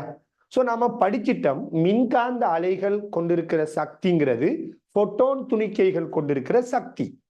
அப்படித்தானே? இப்ப இந்த ஒளி அலைகள் இந்த உலோக மேற்பரப்புல போய் படுவதுண்டால் போட்டோன் துணிக்கைகள் இந்த உலோக மேற்பரப்புல படுவதுன்னு அர்த்தம். சக்தியை கொண்ட போட்டோன் துணிக்கைகள் இந்த உலோக மேற்பரப்புல படுவது. இப்படி சக்தியை கொண்ட போட்டோன் துணிக்கைகள் இந்த உலோக மேற்பரப்புல படக்குல இந்த உலோகத்துல சரியான இது இந்த உலோகத்தில் இருக்கக்கூடிய மூலக்கூறுகள் எடுத்தீங்கன்றால் இந்த மூலக்கூறுகளுக்கு இந்த சக்தி போக ஆரம்பிக்கும். அந்த நேரத்துல பாருங்க, இந்த உலோக மேற்பரப்புல இந்த போட்டோன் துணிக்கை படக்குல இந்த சக்தியானது என்ன செய்யும்? இங்க இருக்கக்கூடிய மூலக்கூறுகளுக்கு போகும். போகக்குள்ள அந்த ஒரு அணுக்கருவுல போய் படுவதுண்டா, அந்த அணுக்கருவுக்கு ஒரு சக்தி கிடைக்குதுன்றால் அந்த நேரத்துல அந்த சக்தியின் காரணமாக அங்க இருக்கக்கூடிய இலத்திரன் அந்த பிணைப்பிலிருந்து அந்த அந்த அணுட பிணைப்பிலிருந்து என்ன செய்ய ஆரம்பிக்குது என்றால் வெளியேற ஆரம்பிக்குது. அப்ப இங்க என்ன நடக்குதுன்னா, நாம ஒளி அலைகள் அனுப்பக்குள்ள சக்தியை நம்ம கொடுக்கிறோம், போட்டோன்கள் மூலமாக நம்ம சக்தியை கொடுக்கிறோம். அந்த சக்தி அங்க இருக்கிற அணுக்கருவுக்கு போவக்குள்ள அந்த சக்தியின் காரணமாக அங்க இருக்கிற இலத்திரன் என்ன செய்யுது? அந்த பிணைப்பை விட்டு வெளியில வருவது. சரியான? இப்படி சக்தியை பெற்று பிணைப்பை விட்டு இலத்திரங்கள் வெளியேறத்தால்தான் இலத்திரங்கள் இங்க காலல் செய்யப்படுவது அப்படின்னு நம்ம சொல்றோம். இதுல என்ன விடயம்ண்டா, நீங்க இந்த ஒளி அலையை இந்த உலோக மேற்பரப்புல அனுப்பக்குள்ள எல்லா சந்தர்ப்பத்திலையும் ஒளி மின் விளைவு நடக்காது. ஏன்னால் நீங்க அனுப்புற அந்த போட்டோன் துணிக்கையிற சக்தி இலத்திரனை காலல் செய்யற அளவுக்கு போதுமான அளவுக்கு சக்தியை கொண்டிருக்கணும். அப்படி சக்தியை போட்டோன் துணிக்க கொண்டிருந்தா தான் இந்த நிகழ்வு நடக்க முடியும். அப்படிதானே? அப்ப போட்டோன் துணிக்கிற சக்தி அந்த அணுக்கருவுக்கு போகுது, அணுவுக்கு போகுது என்றால் அந்த அணுவுக்கு அந்த சக்தி கிடைக்கக்குள்ள அதுல இருந்து இலத்திரன் என்ன செய்யுது? சக்தியை பெற்று பிணைப்புல இருந்து வெளியேற போகுது. விளங்குதா? அப்ப இலத்திரன்கள் அங்க இருக்கக்கூடிய இலத்திரன்கள் இந்த உலோக மேற்பரப்பில் இருக்கக்கூடிய அந்த இலத்திரங்கள் இந்த பொண்டிங் இந்த மேற்பரப்பு உலோக மேற்பரப்புல இருந்து இப்படி வெளியேறுது என்றால் இந்த இலத்திரனுக்கு ஒரு சக்தி தேவை. அதே மாதிரி இந்த உலோகத்தில் இருக்கிற அந்த அணுவுக்கு அந்த அணுக்கருக்களுக்கு ஒரு சக்தி கொடுப்படுது, உலோக மேற்பரப்புக்கு ஒரு சக்தி கொடுப்படுது. அப்ப உலோக மேற்பரப்புக்கு ஒரு சக்தியை கொடுக்க, அந்த சக்தியில ஒரு சக்தியை இலத்திரன் எடுக்க, அந்த இலத்திரன் அந்த டைம்ல உலோக மேற்பரப்புல இருந்து வெளியேறுது. சோ மொத்தத்துல இலத்திரனுக்கு சக்தியை கொடுக்கணும், ஏன்னா அது வெளியேறுது. அதே டைம்ல அந்த போட்டோ அந்த உலோக மேற்பரப்புக்கு சக்தியை கொடுக்கணும். சோ இந்த ரெண்டுக்கு சக்தியை யாரு கொடுக்கணும்? இந்த போட்டோன் துணிக்க கொடுக்கணும். சரியா? அப்ப இந்த போட்டோன் துணிக்க அந்த அளவுக்கு சக்தியை கொண்டிருந்தால்தான் இந்த ஒளி மின் விளைவுங்கிற நிகழ்வு நடக்க முடியும். சோ இதனாலதான் ஆல்பர்ட் ஐன்ஸ்டீன் என்ன செய்யறார் என்றால் ஒளி மின் விளைவுக்கான ஒரு சமன்பாடை உருவாக்குறார். அவர் என்ன சொன்னார் என்றால், முதலாவது இந்த போட்டோன் துணிக்கை கொண்டிருக்கிற சக்தி இருக்கிறார். ஒரு போட்டோன் துணிக்கை கொண்டிருக்கிற சக்தி என்ன? HF இல்லையா? இப்ப இந்த போட்டோன் துணிக்கை கொண்டிருக்கிற இந்த சக்தி HF, இந்த போட்டோன் இந்த உலோக மேற்பரப்புல போய் படும். படக்குள்ள அங்க இருக்கக்கூடிய அணுக்கள் சரியான அல்லது அந்த உலோக மேற்பரப்பு என்ன செய்து சக்தியை பெறுவது. அப்படி சக்தியை பெற்று ஒரு பகுதி அளவு சக்தியை யார் எடுக்க போறா? அங்க இருக்கிற இலத்திரன் எடுக்கும். அதுலயும் குறிப்பா சுயாதீன இலத்திரன் எடுக்கும். அது பிணைப்புல இருந்து அல்லது இந்த உலோக மேற்பரப்புல இருந்து வெளியேறும். அப்ப உலோக மேற்பரப்புல இருந்து இந்த மாதிரி இலத்திரன் வெளியில போகுதுண்டால் இலத்திரனுக்கு இயக்க சக்தி இருக்கணும். இலத்திரன் மேற்பரப்பை விட்டு அசைஞ்சு போகுதா, அவருக்கு ஒரு வேகம் இருக்குமா இல்லையா? அப்ப அந்த இலத்திரனுக்கு ஒரு வேகம் இருக்குது. அப்ப இலத்திரனுக்கு ஒரு இயக்க சக்தி இருக்க போகுது. விளங்குதா? ஆக போட்டோன் துணிக்கை கொண்டிருக்கிற சக்தியில ஒரு பகுதி சக்தியை யார் எடுக்க போறா? இந்த உலோக மேற்பரப்பு எடுக்கும். சரி, அந்த உலோக மேற்பரப்பு எடுக்கிற சக்தியை நாம பைங்கிற எழுத்தால குறிப்போம். போதிய இந்த உலோக மேற்பரப்பு ஒரு குறிப்பிட்ட சக்தி எடுக்க மிச்சப்பட்ட சக்தி யார் எடுக்க போறா? இந்த இலத்திரன் எடுக்கு. சோ இலத்திரன் எடுக்கிற சக்தியை நாம 12mv வர்க்கம்னு போடுவோம். அதுலயும் இந்த v மேக்சிமம் வேகம் என்று போடுவோம்.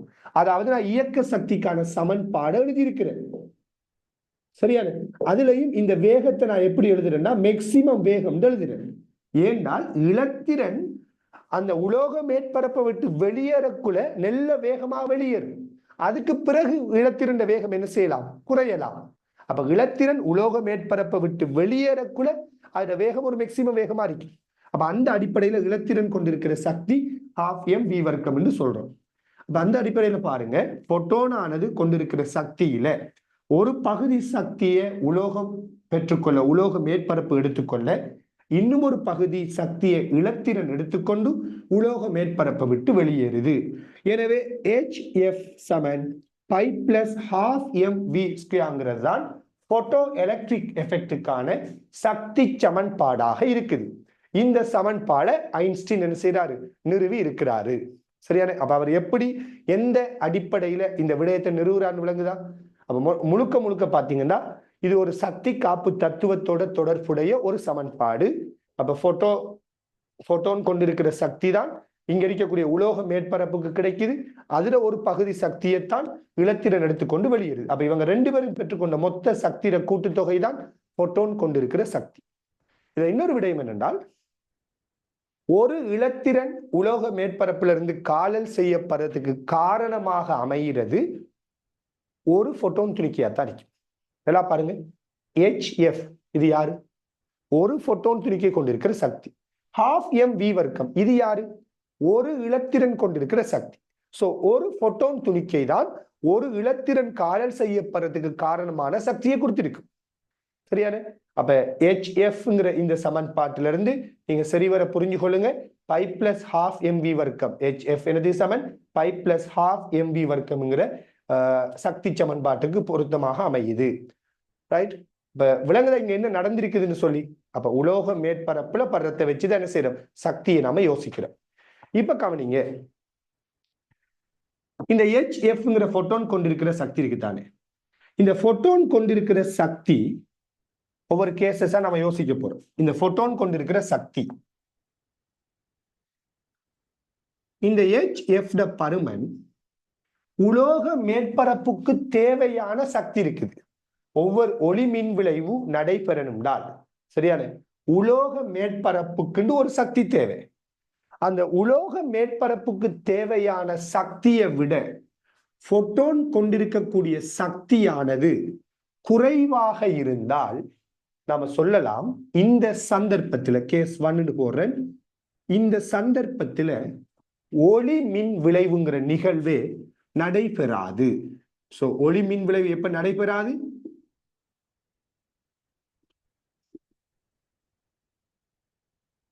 இந்த போட்டோன் கொண்டிருக்கிற சக்தி எப்படிப்பட்டதா இருக்கிறது? இந்த உலோக மேற்பரப்புக்கு தேவையான சரியான அந்த சக்தியை விட குறைவாக இருக்கிறது. அப்ப உலோக மேற்பரப்புக்கு ஒரு சக்தியை கொடுக்கணும், அதை விட குறைவா தான் போட்டோன் சக்தியை கொண்டிருக்குதா, ஒளி மின் விளைவு நடக்காது. இரண்டாவது கேஸ், போட்டோன் கொண்டிருக்கிற சக்தி உலோக மேற்பரப்புக்கு தேவையான சக்திக்கு சமனா இருக்கிறது. இந்த சந்தர்ப்பத்திலையும் ஒளி மின் விளைவு நடைபெறாது. இந்த டைம்லையும் என்ன செய்யாது? ஒளி மின் விளைவு நடைபெறாது. சரியா? என்னுடைய ஏன் போட்டோன் கொண்டிருக்கிற சக்தி, ஒரு போட்டோன் கொண்டிருக்கிற சக்தி அந்த உலோக மேற்பரப்புக்கு தேவையான சக்திக்கு சமனா இருக்குது. அப்ப யார் இலத்திரனுக்கு சக்தியை கொடுக்குற? சோ இலத்திரன் வெளியேறியலாம். அப்ப இந்த டைம்ல ஒளி மின் விளைவு நடைபெறாது. ஆனால் இதுல இருக்கிற ஒரு முக்கியமான விஷயம் என்ன? போட்டோண்ட சக்தி இந்த உலோக மேற்பரப்புக்கு தேவையான சக்திக்கு சமனாக இருக்குதுண்டா, ரைட்? இதை விடவும் போட்டோண்ட சக்தி கூடினால், இதை விடவும் போட்டோன் கொண்டிருக்கிற சக்தி கூடினால் நிச்சயமா அங்க என்ன நடைபெறும்? ஒளி மின் விளைவு நடைபெற ஆரம்பிக்கும். சோ இந்த கேஸ்ல ஒளி மின் விளைவு என்ன செய்ய போகுது? நடைபெற போகுது. இதுல யோசித்து பாருங்க, இந்த ஒளி மின் விளைவு நடைபெற இந்த கேஸுக்கு முதல் உள்ள இந்த சந்தர்ப்பத்தை எடுத்தீங்கன்றால் HF பைக்கு சமனா இருக்கிற இந்த சந்தர்ப்பத்துல நான் இந்த போட்டோன் துணிக்கை அல்லது இந்த ஒளி கொண்டிருக்கக்கூடிய மீடிரனை F நோட் என்று சொல்றேன். அதாவது உலோக மேற்பரப்புக்கு தேவையான சக்திக்கு சமனான சக்தியைத்தான் போட்டோன் துணிக்கை கொண்டிருக்குதுன்றால் அந்த நேரத்துல அந்த போட்டோன் கொண்டிருக்கிற மீடிரனை நான் என்னன்னு சொல்றேன்? F நோட் என்று சொல்றேன். இந்த F நோட்டை என்ன பேர் கொண்டு அழைப்பாங்க என்றால் இத நுழைவாய் மீடிரன் அப்படின்னு சொல்லுவாங்க. நுழைவாய் மீடிரன், த்ரெஷோல்ட் ஃப்ரீக்வன்சி அப்படின்னு சொல்லுவாங்க. நுழைவாய் மீடிரன் சொல்லுவாங்க. என்ன காரணம் அப்படின்னு பாத்தீங்கன்னா, இந்த மீடிரனை விட மீடிரன் பெரிசாரிக்கக்குள்ள HF பருமன் பெருசா மாறுது. அந்த நேரத்துல தான் ஒளி மின் விளைவு நடைபெறும். இந்த மீடிரனுக்கு சமனாக அல்லது இந்த மீடிரனை விட குறைந்த மீடிரனாக இருக்கக்குள்ள ஒளி மின் விளைவு என்ன செய்யல? நடைபெறல. சோ ஒளி மின் விளைவானது நடைபெறுகின்ற இந்த நிகழ்வை நம்ம ஆராய்வமா இருந்தால் சரியான நல்லா புரிஞ்சு கொள்ளுங்க. நான் சொன்ன பாயிண்ட் என்னங்கிறது புரிஞ்சு கொள்ளுங்க. அதாவது போட்டோன் துணிக்கையிற சக்தி உலோக மேற்பரப்புக்கு தேவையான சக்திக்கு சமனாக இருக்குதானே. இந்த டைம்ல ஒளி மின் விளைவு நடக்காது. பட் ஒளி மின் விளைவு நடக்கிறதுக்கு ரெடின்ற அர்த்தம். இதை விட சக்தி சாட கூடினாலும் அந்த சக்தி யாருக்கு போகும்? இலத்திரனுக்கு போக ஆரம்பிச்சிடும். அப்ப இலத்திரன் வெளியேற ஆரம்பிச்சிடும். அப்ப ஒளி மின் விளைவு சரியா நடைபெறதுக்கு மட்டுமட்டான சந்தர்ப்பம் யாருன்னு பார்த்தால் இந்த HF இந்த பைக்கு சமனா இருக்கிறது. அந்த டைம்ல அந்த போட்டோன் துணிக்க கொண்டிருக்கிற மீடிரன் இருக்குதானே, அந்த மீடிரனுக்கு பேர் என்ன? நுழைவாய் மீடிரன் அப்படின்னு சொல்றோம். சோ ஒளி மின் விளைவு நடக்கணும்டா இந்த மீடிரனை விட போட்டோன் துணிக்கையில மீடிரன் பெரியதாக இருக்கணும். சரியானே? அப்ப ஃபைனலி நாம் சொல்ல வர விடயம், ஒளி மின்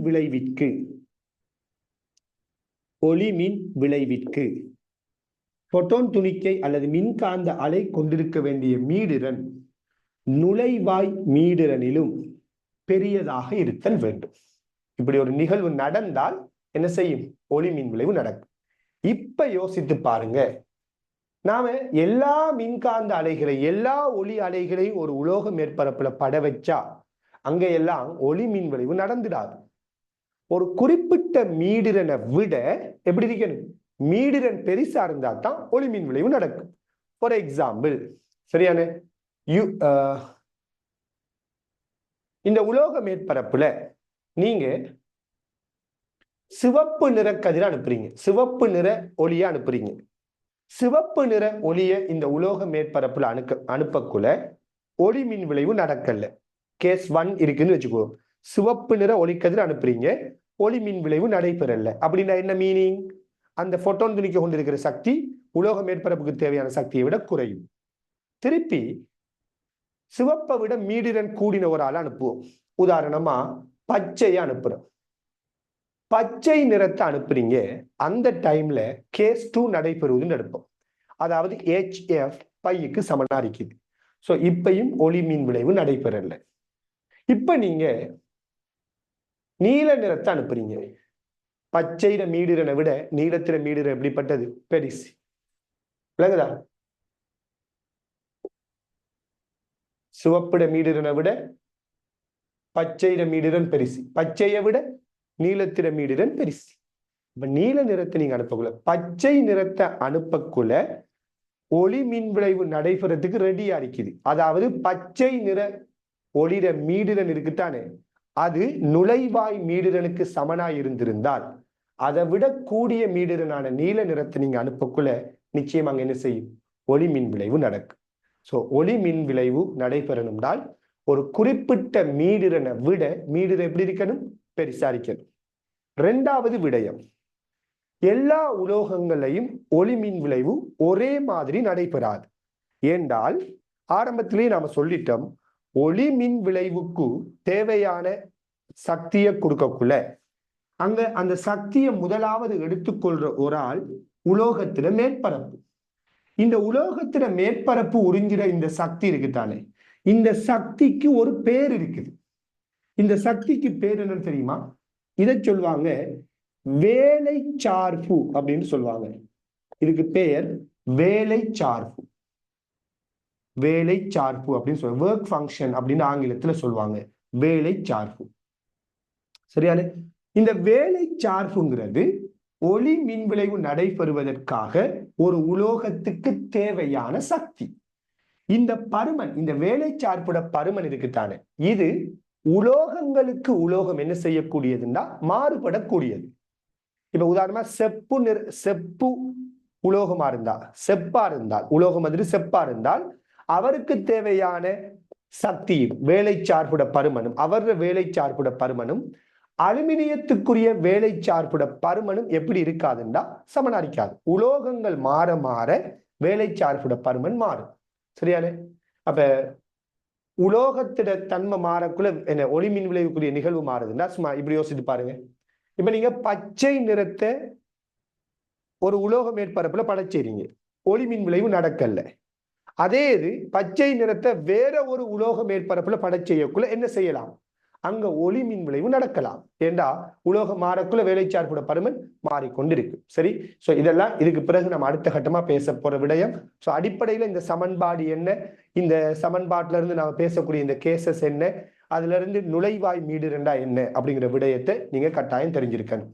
சோ இதுல இந்த மீடிரனோட தொடர்பு படுத்தி பேசாம எதை வச்சும் பேசுவாங்கன்னா அலை நீளத்தை வச்சும் பேசுவாங்க. நுழைவாய் மீடிரண்டு பேசாம எப்படியும் பேசுவாங்கன்றால் அலை நீளத்தை வச்சும் பேசுவாங்க. அதாவது உங்களுக்கு தெரியும் V சமன் F lambda. ஒரு அலையினது வேகத்துக்கு என்ன சமன்பாடு? அதோட மீடிரனை அதோட அலை நீளத்தால பெருக்கிறது. இதானே V சமன் F lambda. ஒரு அலையிட வேகம் மீடிரன் இன்று அலை நீளம். இப்ப மின்காந்த அலையை பொறுத்தவரையில ஒரு ஊடகத்துல எல்லாத்துல வேகமும் ஒன்றுதான். அப்படித்தானே? உதாரணத்துக்கு சிவப்பு நிறத்தில வேகமும் யூவி கதிர வேகமும் எல்லாமே என்னதான் ஒன்றுதான். இது நான் போன கிளாஸ்லயும் பேசி இருந்தேன். சோ வேகம் மாறல. அப்படித்தானே? அப்ப யோசித்து பாருங்க, F சமன் V இங்கில் என்னண்டு வரும்? லம்டாண்டு வரும். மீடிரன் சமன் என்ன? V இங்கில் லம்டா. அப்ப இந்த அடிப்படையில யோசிச்சீங்கன்னால் இந்த HF0 பைக்கு சமன் சொன்னேன் நானு. இதை நீங்க இப்படி எழுதலாமா இல்லையா? H இன்டு F0 வார இடத்துல V இன்கீழ் லம்டா நோட்டுன்னு போடுங்க. நுழைவாய் மீடிரனை கொண்ட மின்காந்த அலையினது அலை நீளம் லம்டா நோட். அப்படி எடுத்தால் V இன்கீழ் லம்டா நோட் பையன் வருமா இல்லையா? வரும். இதுல Vங்கிறது எப்படிப்பட்ட ஒரு ஆள்? மாறிலி தானே. Vங்கிறது மாறிலி. வீண்டு போடுவாங்க அல்லது சீண்டு போடலாம். மின்காந்த அலையிட வேகத்தை பொதுவா சீங்கிற எழுத்தால குறிக்கிறது வளமை. சீண்டு போடுவோமே. அப்ப வேகம் சிங்கிறது மாறிலி ஒரு ஊடகத்துல. அப்ப சி மாறிலி, H ஒரு மாறிலி தானே. இப்ப யோசித்து பாருங்க, HF0 பைக்கு சமன். அப்ப அதை நம்ம HC இங்கு லம்டான்னு சொல்லலாம். இதை யோசித்தீங்கன்றால் F கூடினா, சரியான, F கூடினால் போட்டான் துணிக்கை கொண்டிருக்கிற சக்தி கூடும். யோசித்து பாருங்க, F கூடினா சக்தி கூடுதுண்டா, F கூடணும்டா அலை நீளம் என்ன செய்யும்? அலை நீளம் குறையணும். சரியானே? சொல்லாம இல்லையா? எப்படி F7C தானே மீடிரன் கூட வரணும்னா அலைநீளம் எப்படி இருக்கும்? குறைவா இருக்கும். எத்தனை வளமையா படிக்கணும். ஒரு திசையில மீடிரன் மின்காந்த அலையில மீடிரன் கூடிக்கொண்டு போகுதா, அந்த திசையில அலைநீளம் என்ன செய்யும்? குறைந்து கொண்டு போகும். அதனால ஒளி மின் விளைவிற்கு மின்காந்த அலையில மீடிரன் நுழைவாய் மீடிரனை விட பெருசா இருக்குன்னு சொல்றது மாதிரி எப்படின்னு சொல்லுவாங்க என்றால், மின்காந்த அலையில அலைநீளம் நுழைவாய் அலைநீளத்தை விட சிறியதாக இருக்கணும் அப்படின்னு சொல்லுவாங்க. மாறியும் சொல்லலாம். மின்காந்த அலையில மீடிரன் நுழைவாய் மீடிரனை விட பெருசா இருந்தா ஒளி மின் விளைவு நடக்கும். அத இன்னொரு ஃபார்மட்ல எப்படி சொல்லலாம்? ஒளி மின் விளைவு நடக்கணும்னால் மின்காந்த அலையில அலைநீளம் நுழைவாய் அலைநீளத்தை விட சிறிதாக இருக்கணும்னு சொல்லலாம். சரியான? சோ அந்த அடிப்படையில இதை நாம குறிப்பிட முடியும். ரைட்?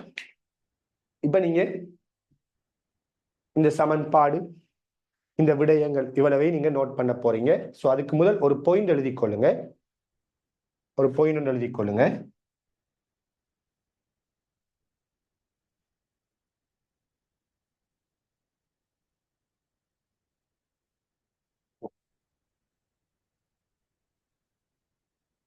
உலோக மேற்பரப்பில் உலோக மேற்பரப்பில்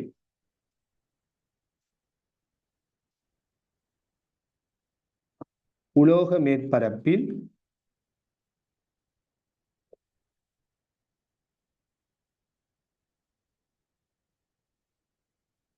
படும் ஒளி அலையானது படும் ஒளிக்கதிரானது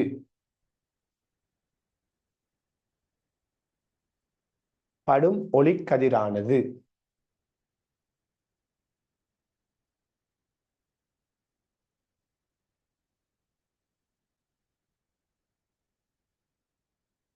கொண்டிருக்கும் போட்டோன் துணிக்கையின் சக்தி கொண்டிருக்கும் போட்டோன் துணிக்கையின் சக்தி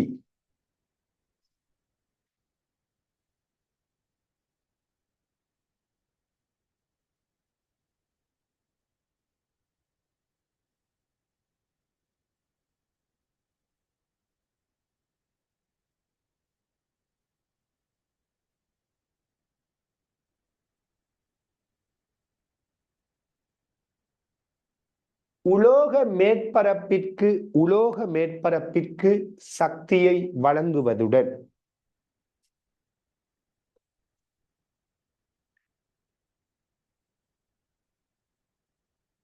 உலோக மேற்பரப்பிற்கு சக்தியை வழங்குவதுடன்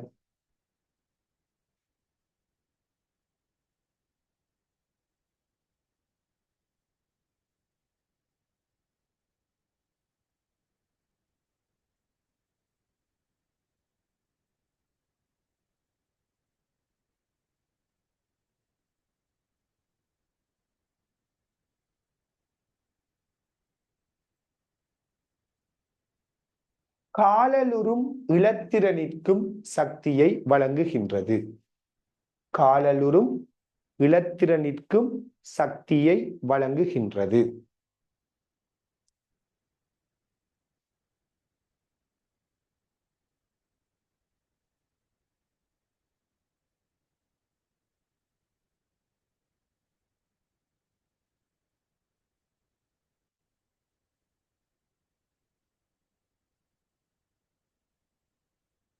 அடுத்த பாயிண்ட்,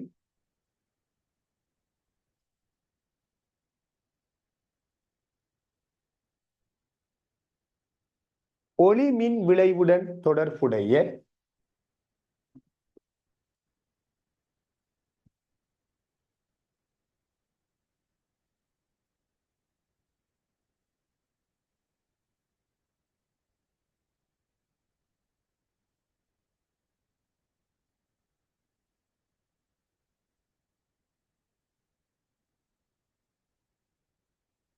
ஒளி மின் விளைவுடன் தொடர்புடைய ஐன்ஸ்டீனின்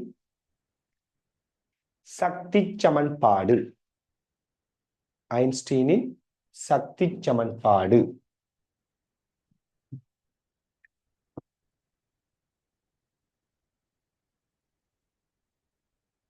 சரியா?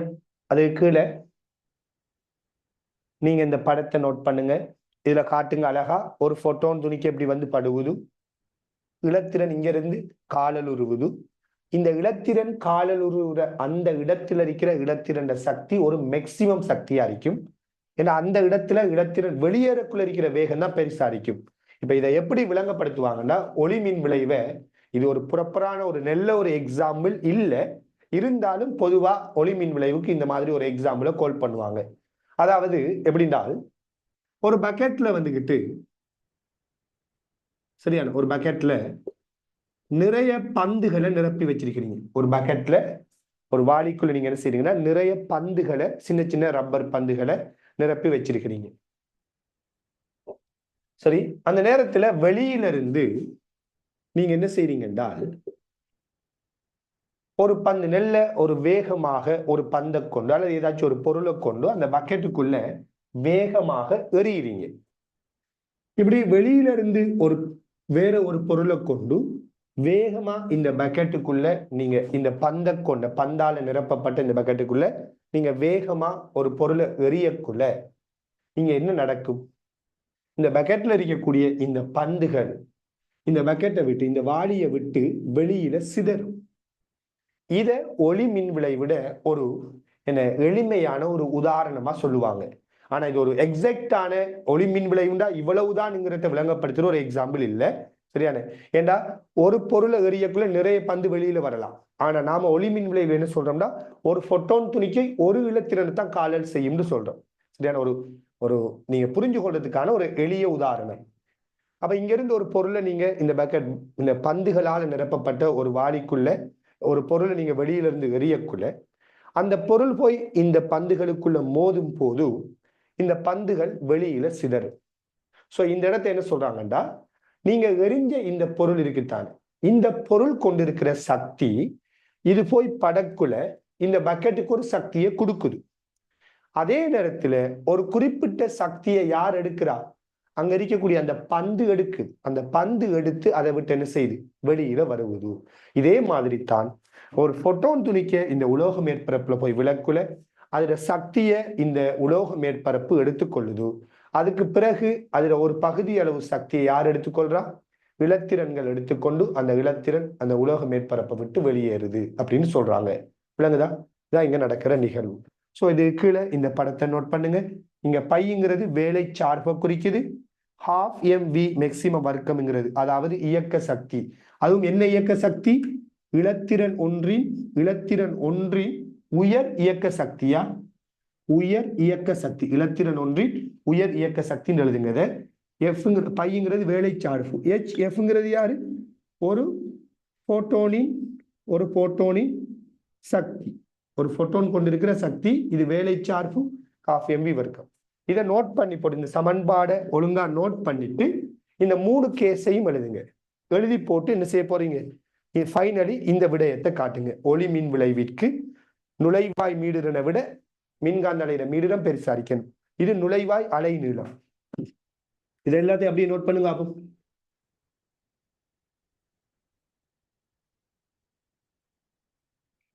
வேகமா நோட் பண்ணுங்க. எல்லாத்தையும் நோட் பண்ணுங்களா?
சரியா? எல்லா கேஸையும் எழுதிட்டீங்களா? இது 3 கேஸையும் எழுதி ஃபைனலி இதை காட்டுங்க. இந்த சமன்பாடுலையும் காட்டி வச்சுக்கொள்ளுங்க. ரைட். இப்ப கீழுக்கு ஒரு பாயிண்ட் எழுதி கொள்ளுங்க.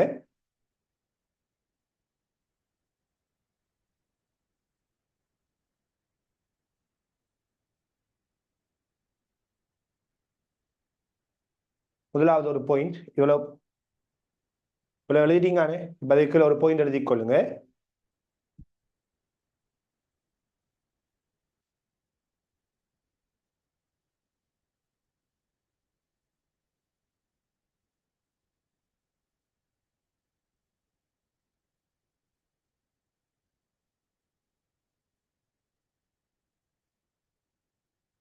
ஒளி மின் விளைவு நடைபெறுவதற்கு எழுதிக் கொள்ளுங்க. ஒளி மின் விளைவு நடைபெறுவதற்கு ஒளி மின் விளைவு நடைபெறுவதற்கு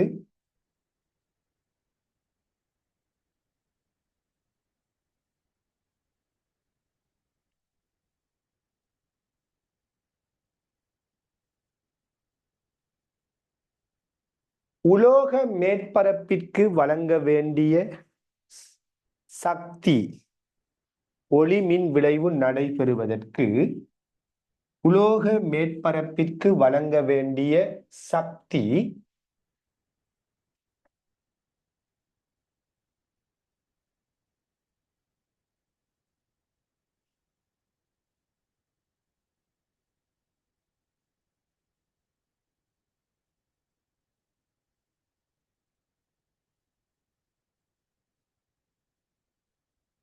அவ்வுலோகத்தின் தன்மையில் அல்லது திரவியத்தில் ஒளிமின் விளைவு நடைபெறுவதற்கு ஓர் உலோகத்திற்கு வழங்க வேண்டிய சக்தி அவ்வுலோகத்தின் தன்மையில் அல்லது பிராக்கெட்ல திரவியத்தில் உலோகத்தின் தன்மையில் அல்லது பிராக்கெட்ல திரவியத்தில்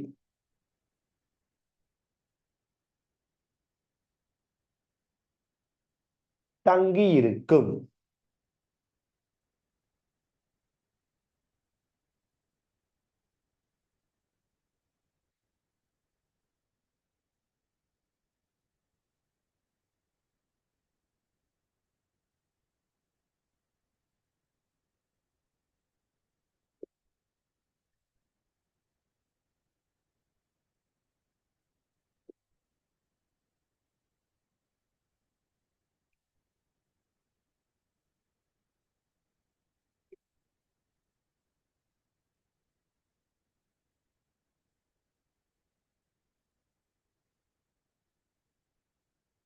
சரியா? இப்ப கவனிங்க. இந்த வேலை சார்பு இருக்குதானே, இந்த வேலை சார்பு என்னத்துல தங்கி இருக்குன்னு சொல்ற மெட்டீரியல்ல தங்கி இருக்குன்னு ஒரு விடயத்தை ஆல்ரெடி சொல்லி இருந்தேன். நான் இங்க ஒரு ஐடியாவுக்காக சில உலோக மேற்பரப்புகள்ல வேலை சார்புட அதுக்கு தேவை ஒளி மின் விளைவு நடக்கணும்னா அதுக்கு வழங்க வேண்டிய அந்த உலோக மேற்பரப்பு ஒரு போட்டோன் துணிக்கையிலிருந்து எடுக்க வேண்டிய சக்திட பருமன்களை இங்க காட்டி இருக்கிறேன். சரியானே? அவ அந்த அடிப்படையில உதாரணமா உலோகத்துல லித்தியத்தை எடுத்தீங்களா இருந்தால் இவர வேலை சார்பு எவ்வளவுன்னு பாத்தீங்கன்னா 2.9 அரிக்கும். அலுமினியத்தை எடுத்தீங்களா இருந்தா 4.3 அரிக்கும். இந்த மாதிரி உலோகங்களை பொறுத்து வேலை சார்புட பருமன் அந்த உலோகத்துக்கு போட்டோன் துணிக்கையிலிருந்து அந்த உலோகம் எடுத்துக்கொள்ள வேண்டிய சக்திட பருமன்கள் வேறுபட்டதாக இருக்கும். சரியானே? அந்த அடிப்படையில பாருங்க, ஒளிமின் விளைவு நடைபெறும் போது ஒளிமின் விளைவு நடைபெறுவதற்கான சரியான ஆக மட்டுமட்டான ஒரு சந்தர்ப்பமா நாம் என்ன சொல்றோம், பைக்கு இந்த HF0 போட்டோன் சக்தி எப்படி வாரது, சமனா வாரது. அந்த டைம்ல கொண்டிருக்கிற மீடிரனத்தான் நாம் என்னன்னு சொன்னோம், நுழைவாய் மீடிரன் அப்படின்னு சொன்னோம் இல்லையா? சோ நுழைவாய் மீடிரன் உலோகங்களை பொறுத்து என்ன செய்யும், மாறுபடுமா இல்லையா? அதாவது HF0 தான் பை என்று சொல்றோம், அப்படித்தானே? இதை விடவும் சரி ஒளிமின் விளைவு நடைபெறணும்டா இந்த HF0 விடவும் போட்டோன் துணிக்க கொண்டிருக்கிற சக்தி பெருசா இருக்கும், அதாவது பையை விட பெருசா இருக்கும். HF0ங்கிற நுழைவாய் மீடிரனின் போதான சக்தி தான் பைக்கு சமன். அப்ப வேலை சார்பு பெருசா இருக்குதுண்டா அந்த உலோகத்துல ஒளி மின் விளைவு நடைபெறுவதற்கான நுழைவாய் மீடுதலும் எப்படி வரும்? பெருசா வரும். ஒரு உலோகத்திட உதாரணமா லித்தியத்திட வேலை சார்பு 2.9, அலுமினியத்திட வேலை சார்பு 4.3. அப்ப வேலை சார்பு இதை விட இங்க பெருசுதானே. வேலை சார்பு பெருசா இருக்குதுண்டா ஒளி மின் விளைவு நடைபெறுவதற்கான அந்த மின்காந்த அலை ஒளி அலை கொண்டிருக்க வேண்டிய மீடு ரெண்ட நுழைவாய் மீடு ரெண்ட பருமன் எப்படி இருக்கும்? பெருசா இருக்கும். சும்மா உதாரணத்துக்கு சொல்றேன்டா, லித்தியத்தை இந்த லித்தியம்ங்கிற உலோக மேற்பரப்புல சரியான சிவப்பு நிறத்தை அனுப்பினா, சிவப்பு நிற கதிரை நீங்க அனுப்பக்குள்ள உதாரணத்துக்கா ஒளி மின் விளைவு நடக்குதுன்னு வச்சுக்கொள்ளுங்க. அதே இது அலுமினியத்துல நீங்க சிவப்பு நிறத்தை அனுப்பக்குள்ள என்ன செய்யாது? அங்க ஒளி மின் விளைவு நடைபெறாம இருக்கலாம். ஏண்டா அலுமினியத்துக்குரிய நுழைவாய் மீடுரன் லித்தியத்தில நுழைவாய் மீடுரனை விட பெருசா இருக்கும். ஏன்னா அதோட வேலைச்சார்பு பெருசு. அப்ப அதுக்கு தேவையான அந்த போட்டோன் துணிக்க கொண்டிருக்கிற சக்தியும் பெருசு. அதாவது நுழைவாய் மீடுரன் பெருசா இருக்கும்.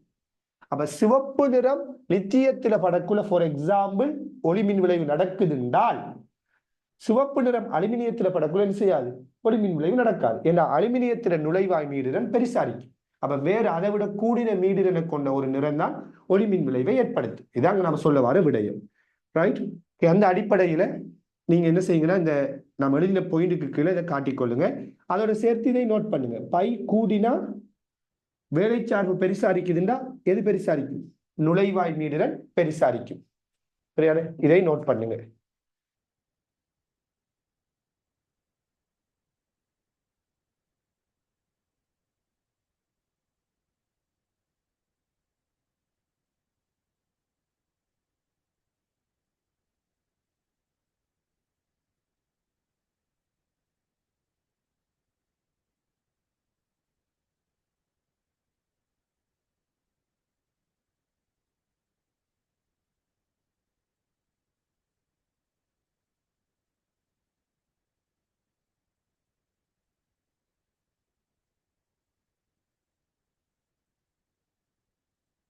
இதுல இந்த பைங்கிறத நான் பிரேக்கெட்ல எலக்ட்ரான் வோல்டேஜ் என்று குறிப்பிட்டு இருக்கிறேன். ஸோ சில பேருக்கு இது தெரியாம இருக்கும். சில பேர் எலக்ட்ரிக் ஃபீல்ட்ல படிச்சிருக்கலாம். எலக்ட்ரான் வோல்டேஜ்ங்கிறது சக்தியினது அலகு. ஸோ இது என்ன சக்தி அலகு, இதுல என்ன மீனிங்கிறத நான் உங்களுக்கு சொல்றேன். சரியான? இப்ப சொல்லல, இதுக்கு அடுத்த கட்டத்துல நான் சொல்றேன்னா எலக்ட்ரான் வோல்டேஜ் என்னங்கிறத சொல்றேன். இப்போதைக்கு அது ஒரு சக்தி அலகுங்கிறத நீங்க புரிஞ்சு கொள்ளுங்க. இதை தெளிவா நோட் பண்ணுங்க.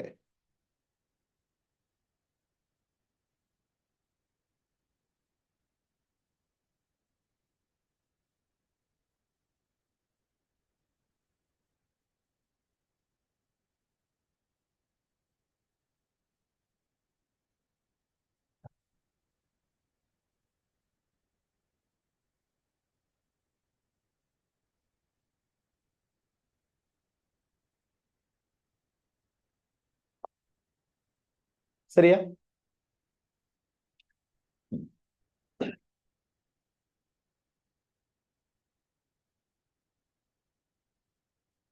இது எப்படின்னு சொல்லலாம் இல்லையா? ஹெச் எஃப் நோட்னு சொல்லாம எப்படின்னு சொல்லலாம்? ஹெச் சிங்கு லம்டா நோட்டுன்னு சொல்லலாம். ஏன்னா வி சம எஃப் லம்டால எடுத்து வந்தோம். அப்ப பை கூடினா அதை சமப்படுத்துறதுக்காக லம்டா நோட்டு நெஞ்சிருக்கணும், குறைஞ்சிருக்கணும். ரைட்? பை பெருசா வேலைச்சார்பு பெருசா இருக்குதுன்னா ஒளி மின் விளைவை ஏற்படுத்துற அலை நீளம் எப்படி இருக்கணும்? சின்னதா இருக்கணும். இப்ப நீங்க கீழுக்கு ஃபைனலா ஒரு பாயிண்ட் எழுதி கொள்ளுங்க. அடுத்த ஒரு பாயிண்ட் எழுதி கொள்ளுங்க.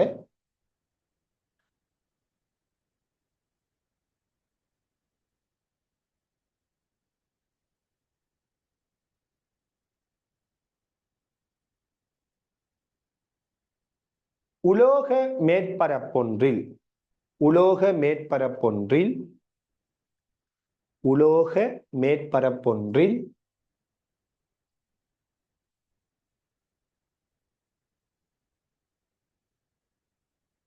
ஒளி மின் விளைவு நடைபெறுவதற்கு உலோக மேற்பரப்பொன்றில் ஒளி மின் விளைவு நடைபெறுவதற்கு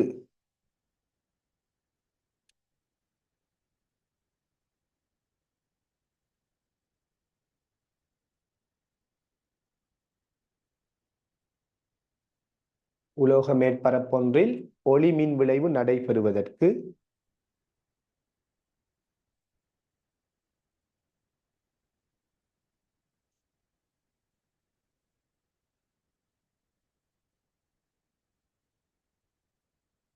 ஒளி அலையின் ஒளிக்கதிரின் மீடிரனானது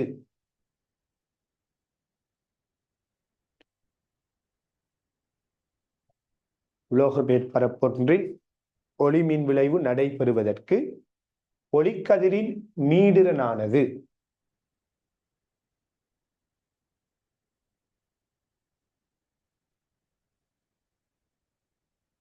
ஒரு குறிப்பிட்ட மீடிரனிலும் பெரிதாக இருத்தல் வேண்டும். ஒரு குறிப்பிட்ட மீடிரனிலும் பெரிதாக இருத்தல் வேண்டும்.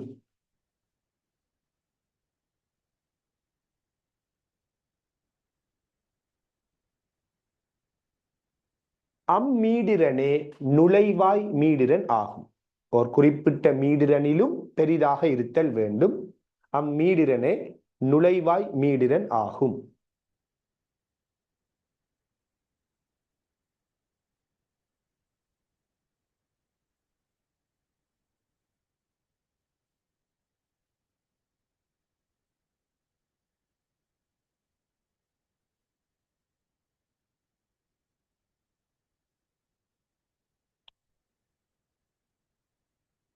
சரியான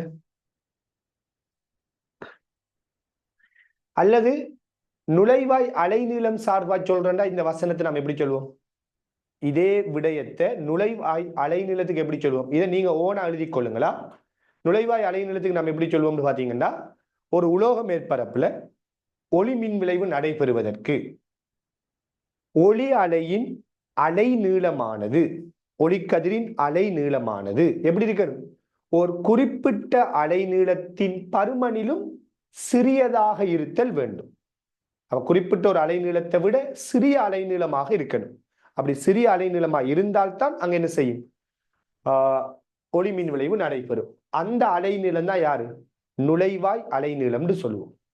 அப்ப ஒளி மின் விளைவு உலோக மேற்பரப்பொன்றில் ஒளி மின் விளைவு நடைபெறுவதற்கு ஒளிக்கதிரின் அலைநீளமானது ஒரு குறிப்பிட்ட பருமனிலும் சிறியதாக இருத்தல் வேண்டும். அப்பருமனே நுழைவாய் அலைநீளம் எனப்படும். எப்படி நம்ம அதை கம்ப்ளீட் பண்ணோம்னா சரி. சரியான சோ இந்த அடிப்படையில பாருங்க, இந்த ஐன்ஸ்டீன் இந்த சமன்பாடு HF சமன் பை பிளஸ் ½ mv மேக்சிமம் வர்க்கம் எழுதுறதானே. இந்த சமன்பாட்டுல நாம பை வார இடத்துல என்னன்னு எழுத முடியும்? பை என்னத்துக்கு சமன்? HF நோட்டுக்கு சமன் இல்லையா? So HF naught plus ½ mv maximum வர்க்கம் என்றும் எழுதலாம். சரியா? இப்படின்னு சொல்லலாமா இல்லையா? பை வந்துட்டு HF நோட், அந்த உலோகத்தை பொறுத்து அதுல நுழைவாய் மீடிரன், மின்காந்த அலையில நுழைவாய் மீடிரன் மாறுபட போகுது. அப்ப பை HF நோட்டுக்கு சமன் போட்டா சரி. இப்படி நீங்க என்ன செய்யலாம்? இந்த சமன்பாடு எழுதலாம்.